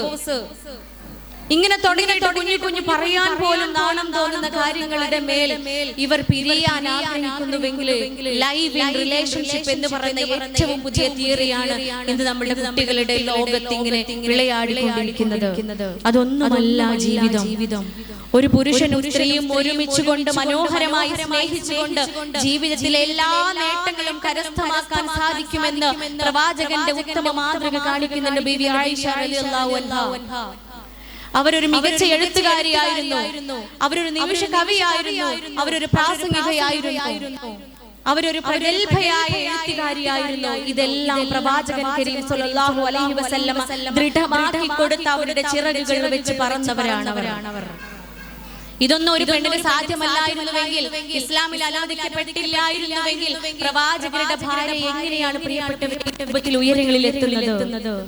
ഹബീബ് കരീം സ്വല്ലല്ലാഹു അലൈഹി വസല്ലമയുടെ മാതൃക ജീവിതത്തിൽ പ്രാവർത്തികമാക്കുക. പരസ്പരം സ്നേഹിച്ച് പരസ്പരം എല്ലാ റെസ്പെക്റ്റും എല്ലാ ബഹുമാനവും പുരുഷൻ സ്ത്രീക്ക് മാത്രമല്ല, സ്ത്രീ പുരുഷനെയും ബഹുമാനിക്കേണ്ടതുണ്ട്. രണ്ടുപേരും അങ്ങോട്ടും ഇങ്ങോട്ടും പരസ്പരം ബഹുമാനിച്ച് സ്നേഹിച്ച് ആ സ്നേഹം മക്കൾക്ക് മുൻപിൽ പ്രകടിപ്പിച്ചുകൊണ്ട് മുന്നോട്ട് പോകുമാറാവട്ടെ. വീട്ടിൽ ഒരു എല്ലാ ദിവസവും അരമണിക്കൂറെങ്കിലും ക്വാളിറ്റി ടൈം അല്ലെങ്കിൽ ബ്ലൂം ടൈം നാം കൊടുക്കണമെന്നാണ് മോഡേൺ പാരന്റിംഗ് സിസ്റ്റം പറയുന്നത്. ഏറ്റവും പുതിയ പാരന്റിംഗ് സിസ്റ്റം പറയുന്നുണ്ട് ബ്ലൂം ടൈം എന്നാണ് ആ ടൈമിൽ പറയുന്നത്. നിങ്ങൾ വീട്ടിൽ അരമണിക്കൂറെങ്കിലും ബ്ലൂം ടൈം ഉണ്ടാക്കുക. വിത്തൗട്ട് സ്ക്രീൻ ഇല്ലാതെ, മൊബൈൽ ഫോണോ ഗാഡ്ജറ്റ്സോ കമ്പ്യൂട്ടേഴ്സോ ഒന്നും തന്നെ ഇല്ലാതെ അരമണിക്കൂർ വല്യമ്മയും വല്യപ്പയും ഉമ്മയും ഉപ്പയും മക്കളും എല്ലാവരും ഒരുമിച്ച്. ഇതിനെ വല്യമ്മ വല്യപ്പ എന്തിനാണാവല്ലേ? പ്രിയപ്പെട്ടവരെ, നമുക്കും നാളെ വല്യമ്മ വല്യപ്പ ആവണം. നമുക്കും നാളെ വല്യമ്മയും വല്യപ്പയുമായി മാറണം. അന്ന് നമ്മുടെ മക്കൾ നമ്മെ പരിചരിക്കണമെങ്കിൽ ഇന്ന് നമ്മുടെ ഉമ്മയെയും ഉപ്പയെയും പരിചരിക്കുന്നത് അവർ കാണണം. അന്ന് ഉപദേശിച്ചിട്ട് കാര്യം ഉണ്ടാവില്ല. പ്രായമായ ഉമ്മയും ഉപ്പയും എന്നെ അരികിൽ നിന്നും പ്രായമായി മരണപ്പെട്ടു പോയാൽ അവരെ ഞാൻ പരിചരിച്ച് അവരെന്നിൽ നിന്നും മരണപ്പെട്ടു പോയാൽ എനിക്ക് സ്വർഗ്ഗമാണ് എന്നുള്ളത് എന്റെ കുട്ടികളെ മുമ്പിൽ ഞാൻ പ്രകടമാക്കി കാണിച്ചു കൊടുക്കണം. ചെയ്യുന്നൊരു വാക്ക് പോലും ഞാൻ പറയരുത് എന്നുണ്ട് എങ്കിൽ എന്റെ കുട്ടികൾ അത് കാണണം. എന്റെ ഉമ്മയെയും എന്റെ ഉപ്പയെയും എന്റെ ഭർത്താവിന്റെ ഉമ്മയെയും ഉപ്പയെയും ഞാൻ പരിചരിക്കുന്നത്, എന്റെ ഭർത്താവ് പരിചരിക്കുന്നത് കാണുമ്പോൾ മാത്രമേ നാളെ എന്റെ മക്കളും എന്നോട് ആ രൂപത്തിൽ പെരുമാറുകയുള്ളൂ എന്നതുകൂടി അതിന്റെ ഭൗതികതയാണ്. പാരത്രിക ലോകത്തേക്ക് അതിലുമൊക്കെ അപ്പുറത്തേക്കാണ് പ്രിയപ്പെട്ടവരെ. ഉമ്മയും വാപ്പയും എത്ര കെട്ടവരാണെങ്കിലും, എത്ര നീചവരാണെങ്കിലും, അമ്മായിമ്മ എന്ന് പറയുന്നവരെ എത്ര നമ്മളെ പീഡിപ്പിക്കുന്നവരാണെങ്കിലും ചെയ്യുന്നൊരു വാക്ക് പോലും പറയാൻ അനുവദിച്ചിട്ടില്ല പരിശുദ്ധ ഇസ്ലാം മതം. ക്ഷമിക്കാനാണ് പറയുന്നത്, ക്ഷമ കൈക്കൊള്ളുവാനാണ് പറയുന്നത്. പാടില്ല എന്നത് മറ്റൊരു വശമാണല്ലേ. മക്കളെ പോലെ കാണാത്തവൻ നാളെ മഹ്ശറിൽ വെച്ച് രണ്ടുപേരോട് അള്ളാഹു സംസാരിക്കുക പോലും ചെയ്യില്ല, എന്നാൽ കാരുണ്യം കൊണ്ട് നോക്കുക പോലും ചെയ്യില്ല എന്ന് പറയുന്നുണ്ട്. ഏതാണ് രണ്ട് കൂട്ടരെന്ന ചോദ്യത്തിന് പ്രവാചകൻ സല്ലല്ലാഹു അലൈഹി വസല്ലം കൊടുക്കുന്ന മറുപടി ഇങ്ങനെയാണ്. അതിലൊന്നാമത്തെ കൂട്ടർ മാതാപിതാക്കളിൽ നിന്നും മാറി താമസിക്കണമെന്ന് ആഗ്രഹിക്കുന്നവരാണ്. മാതാപിതാക്കളിൽ നിന്നും വിട്ടു പോകണമെന്ന്, അകന്നു പോകണമെന്ന് ആഗ്രഹിക്കുന്ന മക്കളാണ്. അതിൽ രണ്ടാമത്തെ കൂട്ടര് മക്കളെ കുറ്റപ്പെടുത്തിയ, മക്കളെ ഒറ്റപ്പെടുത്തിയവരുമാണ് എന്ന് പ്രവാചകൻ കരീം സല്ലല്ലാഹു അലൈഹി വസല്ലം. അതുകൊണ്ട് ഉമ്മയും ഉപ്പയും മക്കളും പ്രായമായ വല്യമ്മയും വല്യപ്പയും എല്ലാവരും കൂടിയുള്ള ആ കൂടുമ്പോൾ ഇമ്പം പകരുന്ന ഇടം ഒരു ദിവസം അരമണിക്കൂറെങ്കിലും വീട്ടിൽ ഉണ്ടാക്കുക എന്ന് മെഡിക്കൽ സയൻസ് ബ്ലൂം ടൈം അല്ലെങ്കിൽ പ്രൈം ടൈം എന്ന പേരിൽ നമുക്ക് മുമ്പിൽ പറയുമ്പോൾ 1400 വർഷങ്ങൾക്ക് മുൻപേ പ്രവാചകൻ കരീം സല്ലല്ലാഹു അലൈഹി വസല്ലം നമ്മോട് ഉണർത്തി, നിങ്ങൾ മക്കളുടെ സ്വർഗ്ഗവും നരകവുമാണ്. നിങ്ങൾ മക്കളുടെ സ്വർഗവും നരകവുമാണ്. നിങ്ങൾ അവരുടെ പേരും പെരുമാറ്റവും സഹവാസവും നന്നാക്കുക. നിങ്ങൾ മക്കളുടെ പേരും പെരുമാറ്റവും സഹവാസവും നന്നാക്കുക. എങ്ങനെയാ മക്കളുടെ പെരുമാറ്റവും സഹവാസവും എന്ന് പറഞ്ഞാൽ എന്താ? മക്കൾക്ക് പേരിടുന്നത് ആരാ? മാതാപിതാക്കളാണ് പേര് നൽകുന്നത്. മക്കളുടെ പെരുമാറ്റം എന്താണ്? മാതാപിതാക്കളാണ് മക്കളുടെ പെരുമാറ്റം. മക്കളുടെ സഹവാസം എന്താണ്? പ്രിയപ്പെട്ടവരെ, ഞാനും എന്റെ ഇണയുമാണ് എന്റെ മക്കളുടെ സഹവാസം. അതല്ലേ മെഡിക്കൽ സയൻസ് പറയുന്നത് ബ്ലൂം ടൈം, ഗ്രൂം ടൈം അല്ലെങ്കിൽ പ്രൈം ടൈം എന്ന പേരിൽ മെഡിക്കൽ സയൻസ് പറയുന്നത്. പ്രവാചകൻ വീണ്ടും ഉണർത്തുകയാണ്, നിങ്ങൾ മക്കളുമായി നിരന്തരം മക്കളുമായി ഇടപെട്ടുകൊണ്ടിരിക്കുക. നിങ്ങൾ നിരന്തരം മക്കളുമായി ഇടപെട്ടുകൊണ്ടിരിക്കുക, അവർക്ക് നല്ല മാതൃക കാണിക്കുക. എന്താ നിരന്തരം മക്കളുമായി ഇടപെടുക എന്ന് പറഞ്ഞാൽ ആ വാക്കാണ് ലുക്ക് ആഫ്റ്റർ എന്ന് പറയുന്ന വാക്ക്. പരിപാലനം. ലുക്ക് ആഫ്റ്റർ എന്ന് പറയുന്ന വാക്കിന്റെ വിവക്ഷ എന്താണ്? നോക്കുക എന്നാണ്. മക്കളെ പരിചരിക്കുക, കണ്ണുകൊണ്ട് നോക്കുക എന്ന് തന്നെയാണ് ലുക്ക് ആഫ്റ്റർ. അതുകൊണ്ട് അരമണിക്കൂർ നമ്മൾ മക്കളെ നോക്കണം. അവിടെ പലതും പങ്കുവെക്കാൻ, അവർക്കെല്ലാം പങ്കുവെക്കാനുണ്ട്. പങ്കുവെക്കുക എന്ന വാക്ക് പോരാ, പുതിയ കാലഘട്ടത്തിൽ എല്ലാം പങ്കുവെക്കുക എന്നാണ്. മക്കളോട് നമ്മൾ എല്ലാം പറഞ്ഞു കൊടുക്കണം. അതാണ് നേരത്തെ പറഞ്ഞത്. നമ്മൾ 19ലോ 20ലോ 18ലോ അറിഞ്ഞിരുന്ന കാര്യങ്ങൾ പുതിയ ജനറേഷനിൽ, ആൽഫ ജനറേഷനിലെ മക്കൾ 7ലോ 8ലോ 9ലോ മനസ്സിലാക്കുന്നുണ്ട്. അതൊരു പക്ഷേ മൊബൈൽ ഫോണിന്റെ പ്രസരണമായിരിക്കാം. ആ മൊബൈൽ ഫോണിൽ നിന്ന് അവർ കിട്ടുന്നത് വീണ്ടും ചർച്ച ചെയ്യുന്നത് പിയർ ഗ്രൂപ്പിലാണ്. അവരുടെ അതേ പ്രായത്തിലുള്ള കുട്ടികൾക്കിടയിൽ അവർ ചർച്ച ചെയ്യുന്നത് അത് അങ്ങനെയായിരിക്കില്ലേ? അപ്പൊ ഇത് ഇങ്ങനെയായിരിക്കില്ലേ? വീണ്ടും ചർച്ചകൾ നടന്നുകൊണ്ടിരിക്കുക. ഒരിക്കലും ഒരു ടീച്ചർ വന്നു, 2ാം ക്ലാസ്സിൽ പഠിപ്പിക്കുന്ന ടീച്ചറാ. ആ ടീച്ചറെ എന്ത് ചെയ്യണമെന്ന് അറിയാതെ വന്നതാ. ക്ലാസ്സിൽ ഒരു കുട്ടി മൊബൈൽ ഫോൺ കൊണ്ടുവന്നിട്ട് അതിലൊരു കാര്യം സെർച്ച് ചെയ്തുകൊണ്ടിരിക്കുക. ടീച്ചർ വന്നത് നോക്കുമ്പോ ആ കുട്ടികൾ പറഞ്ഞു കൊടുത്ത ഇത് എന്താണെന്ന് അറിയാൻ വേണ്ടിയിട്ട് ഞാൻ വീട്ടിൽ നിന്ന് മൊബൈൽ കൊണ്ടുവന്നതാണ്. ക്ലാസ്സിൽ 50 പിള്ളേരും അത് എന്താണെന്ന് അതിൽ സെർച്ച് ചെയ്തുകൊണ്ടിരിക്കുകയാണ്. സെർച്ച് ചെയ്യേണ്ടി വരൂല. ഉമ്മയും വാപ്പയുമാണ് മക്കളുടെ എൻസൈക്ലോപീഡിയ. 19 വയസ്സ് വരെയുള്ള മക്കളുടെ എൻസൈക്ലോപീഡിയ ഉമ്മയും ഉപ്പയുമാണ്. അവിടെ നിന്നാണ് ഏറ്റവും നല്ല അറിവ് മക്കൾക്ക് ലഭിക്കുകയുള്ളൂ. അവിടെ നിന്നാണ് ഏറ്റവും നല്ല ധാരണയും അറിവും യുക്തിയും മക്കൾക്ക് ലഭിക്കേണ്ടത്. പ്രിയപ്പെട്ടവരെ, മക്കളെ ചേർത്ത് പിടിക്കുക. വീട്ടിലെ ദിവസവും അരമണിക്കൂർ ക്വാളിറ്റി ടൈം ഉണ്ടാക്കേണ്ടതുണ്ട്. അവർക്ക് പല വിചാരങ്ങളും പങ്കുവെക്കേണ്ടതുണ്ട് നമ്മളോട്. അവരുടെ തിയറികൾ നമുക്കൊരു പക്ഷേ ഡൈജസ്റ്റ് ആയിക്കൊള്ളണമെന്നില്ല. മക്കൾ കൊണ്ട് നടക്കുന്ന പലതരത്തിലുള്ള തിയറികളും നമ്മൾ കാണുകയോ കേൾക്കുകയോ അറിയുകയോ ചെയ്യാത്ത തിയറികളായിരിക്കാം. അത് കേൾക്കുകയും അറിയുകയും ഉൾക്കൊണ്ട് അതിനെ കുറിച്ച് പഠിച്ച് മനസ്സിലാക്കി മക്കൾക്ക് ഗുണദോഷിക്കേണ്ടിടത്ത് ഉപദേശിക്കേണ്ടിടത്ത് നമ്മൾ ഉപദേശിക്കണമെങ്കിൽ ആ സമയം അവിടെ സംജാതമാവണം. ആ അരമണിക്കൂർ നമ്മൾ തീർച്ചയായും മക്കൾക്കും ഇണകൾക്കും മാതാപിതാക്കൾക്കും ഇടയിൽ ഉണ്ടാവണമെന്ന് ഞാനും നിങ്ങൾ ഓരോരുത്തരും ഇന്നു മുതൽ സൂക്ഷിക്കേണ്ട ഒന്ന് തന്നെയാണ് പ്രിയപ്പെട്ടവരെ. അല്ല എങ്കിൽ ഇനി വരാൻ പോകുന്ന തലമുറ അതേത് അവസ്ഥയിലാവുമെന്ന് നമുക്ക് ഒരിക്കലും ചിന്തിക്കാൻ പോലും കഴിഞ്ഞെന്ന് വരില്ല. ഓരോ നിമിഷവും നമ്മൾ പ്രാർത്ഥിക്കുന്നത് അങ്ങനെയാണല്ലേ. ഏറ്റവും മോഡേൺ പാരന്റിംഗ് പറയുന്നത് അതാണ്. ഉമ്മ സ്ട്രിക്റ്റ് ആവുകയാണെന്നുണ്ടെങ്കിൽ വാപ്പ ലൂസ് ആവണം, വാപ്പ സ്ട്രിക്റ്റ് ആണെന്നുണ്ടെങ്കിൽ ഉമ്മ ലൂസ് ആവണം. അങ്ങനെയാണ് ഏറ്റവും ദ മോഡസ്റ്റ് പാരന്റിംഗ് മെത്തേഡ് പറയുന്നത്. ഒരാൾ കുറച്ചൊന്ന് ലൂസ് ആയി കൊടുക്കുക, ഒരാൾ കുറച്ചൊന്ന് നൈസ് ആയി കൊടുക്കുക എന്നാണ് പറയുന്നത്. അങ്ങനെയാവണം. ഈ പിന്നെ നാർക്കോട്ടിക്സിലായിക്കോട്ടെ അല്ലെങ്കിൽ സെക്ഷൽ ഡിസ്ഫോറിയ പോലെയുള്ള സൈക്കോസിസ് പോലെയുള്ള എല്ലാ രോഗങ്ങളിലും ടീനേജ് കുട്ടികൾ, അഡോളസന്റ് പീരീഡിലുള്ള പ്യൂബർട്ടിയിലുള്ള മക്കൾ പെട്ടു പോകുന്നത് ഈ 2 പാരന്റിംഗിലുള്ള കുട്ടികളാണ്. ഒന്നുകിൽ വളരെ സ്ട്രിക്റ്റ് ആയിരിക്കും അവരുടെ പാരന്റിങ്, അല്ലെങ്കിൽ വളരെ ലൂസ് ആയിരിക്കും അവരുടെ പാരന്റിങ്. ലാളിച്ച് വളർത്തുകയോ അല്ലെങ്കിൽ ഒട്ടും ലാളന കൊടുക്കാതെ വളർത്തുകയോ ചെയ്ത മക്കളാണ് ഏറ്റവും കൂടുതൽ ഇതിൽ പെട്ടുപോകുന്നത് എന്നാണ് പുതിയ ശാസ്ത്രം തെളിയിക്കുന്നത്. അതുകൊണ്ട് രണ്ടിന്റെയും ഇടയിൽ നിന്നുകൊണ്ട് പ്രവാചകൻ കരീം സ്വല്ലല്ലാഹു അലൈഹി വസല്ലമ കാണിച്ചു തന്ന മാതൃക നാം സൂക്ഷിക്കുക. ആ മാതൃക ജീവിതത്തിൽ കാണിച്ചു കൊടുത്തുകൊണ്ട് പ്രിയപ്പെട്ടവരെ, നിങ്ങൾക്ക് നിങ്ങളുടെ കുടുംബത്തിന്റെ ഈ മനോഹാരിത കൂടുതൽ കൂടുതൽ ഉയരങ്ങളിലേക്ക് എത്തിക്കുവാൻ സർവേശ്വരൻ നമുക്ക് ഓരോരുത്തർക്കും തൗഫീക്ക് നൽകുമാറാവട്ടെ. ആത്മാർത്ഥമായി പ്രാർത്ഥിച്ചുകൊണ്ട് പുറത്തണയുമെന്നാണ് നമ്മൾ ഓരോരുത്തരും ആഗ്രഹിക്കുന്നത്. കൺകുളിർമയേകണമേ, എനിക്ക് എന്റെ ഇണയും എന്റെ മക്കളും എന്റെ കുടുംബവും എന്റെ കൺകുളിർമയേകി ആക്കി മാറ്റണമേ എന്ന് പ്രാർത്ഥിക്കുന്ന നമ്മൾ ഓരോരുത്തരും ആ പ്രാർത്ഥന ദൈവം തമ്പുരാൻ അല്ലാഹു സഫലമാക്കി തരട്ടെ. നിങ്ങളുടെ ഈ ഒരു സ്നേഹം, ഈ സമാധാനം, സന്തോഷം നിലനിർത്തി തരട്ടെ എന്ന് ആത്മാർത്ഥമായി പ്രാർത്ഥിച്ചുകൊണ്ട് അൽഹംദുലില്ലാഹി റബ്ബിൽ ആലമീൻ. അസ്സലാമു അലൈക്കും വറഹ്മത്തുള്ളാഹി വബറകാതുഹു.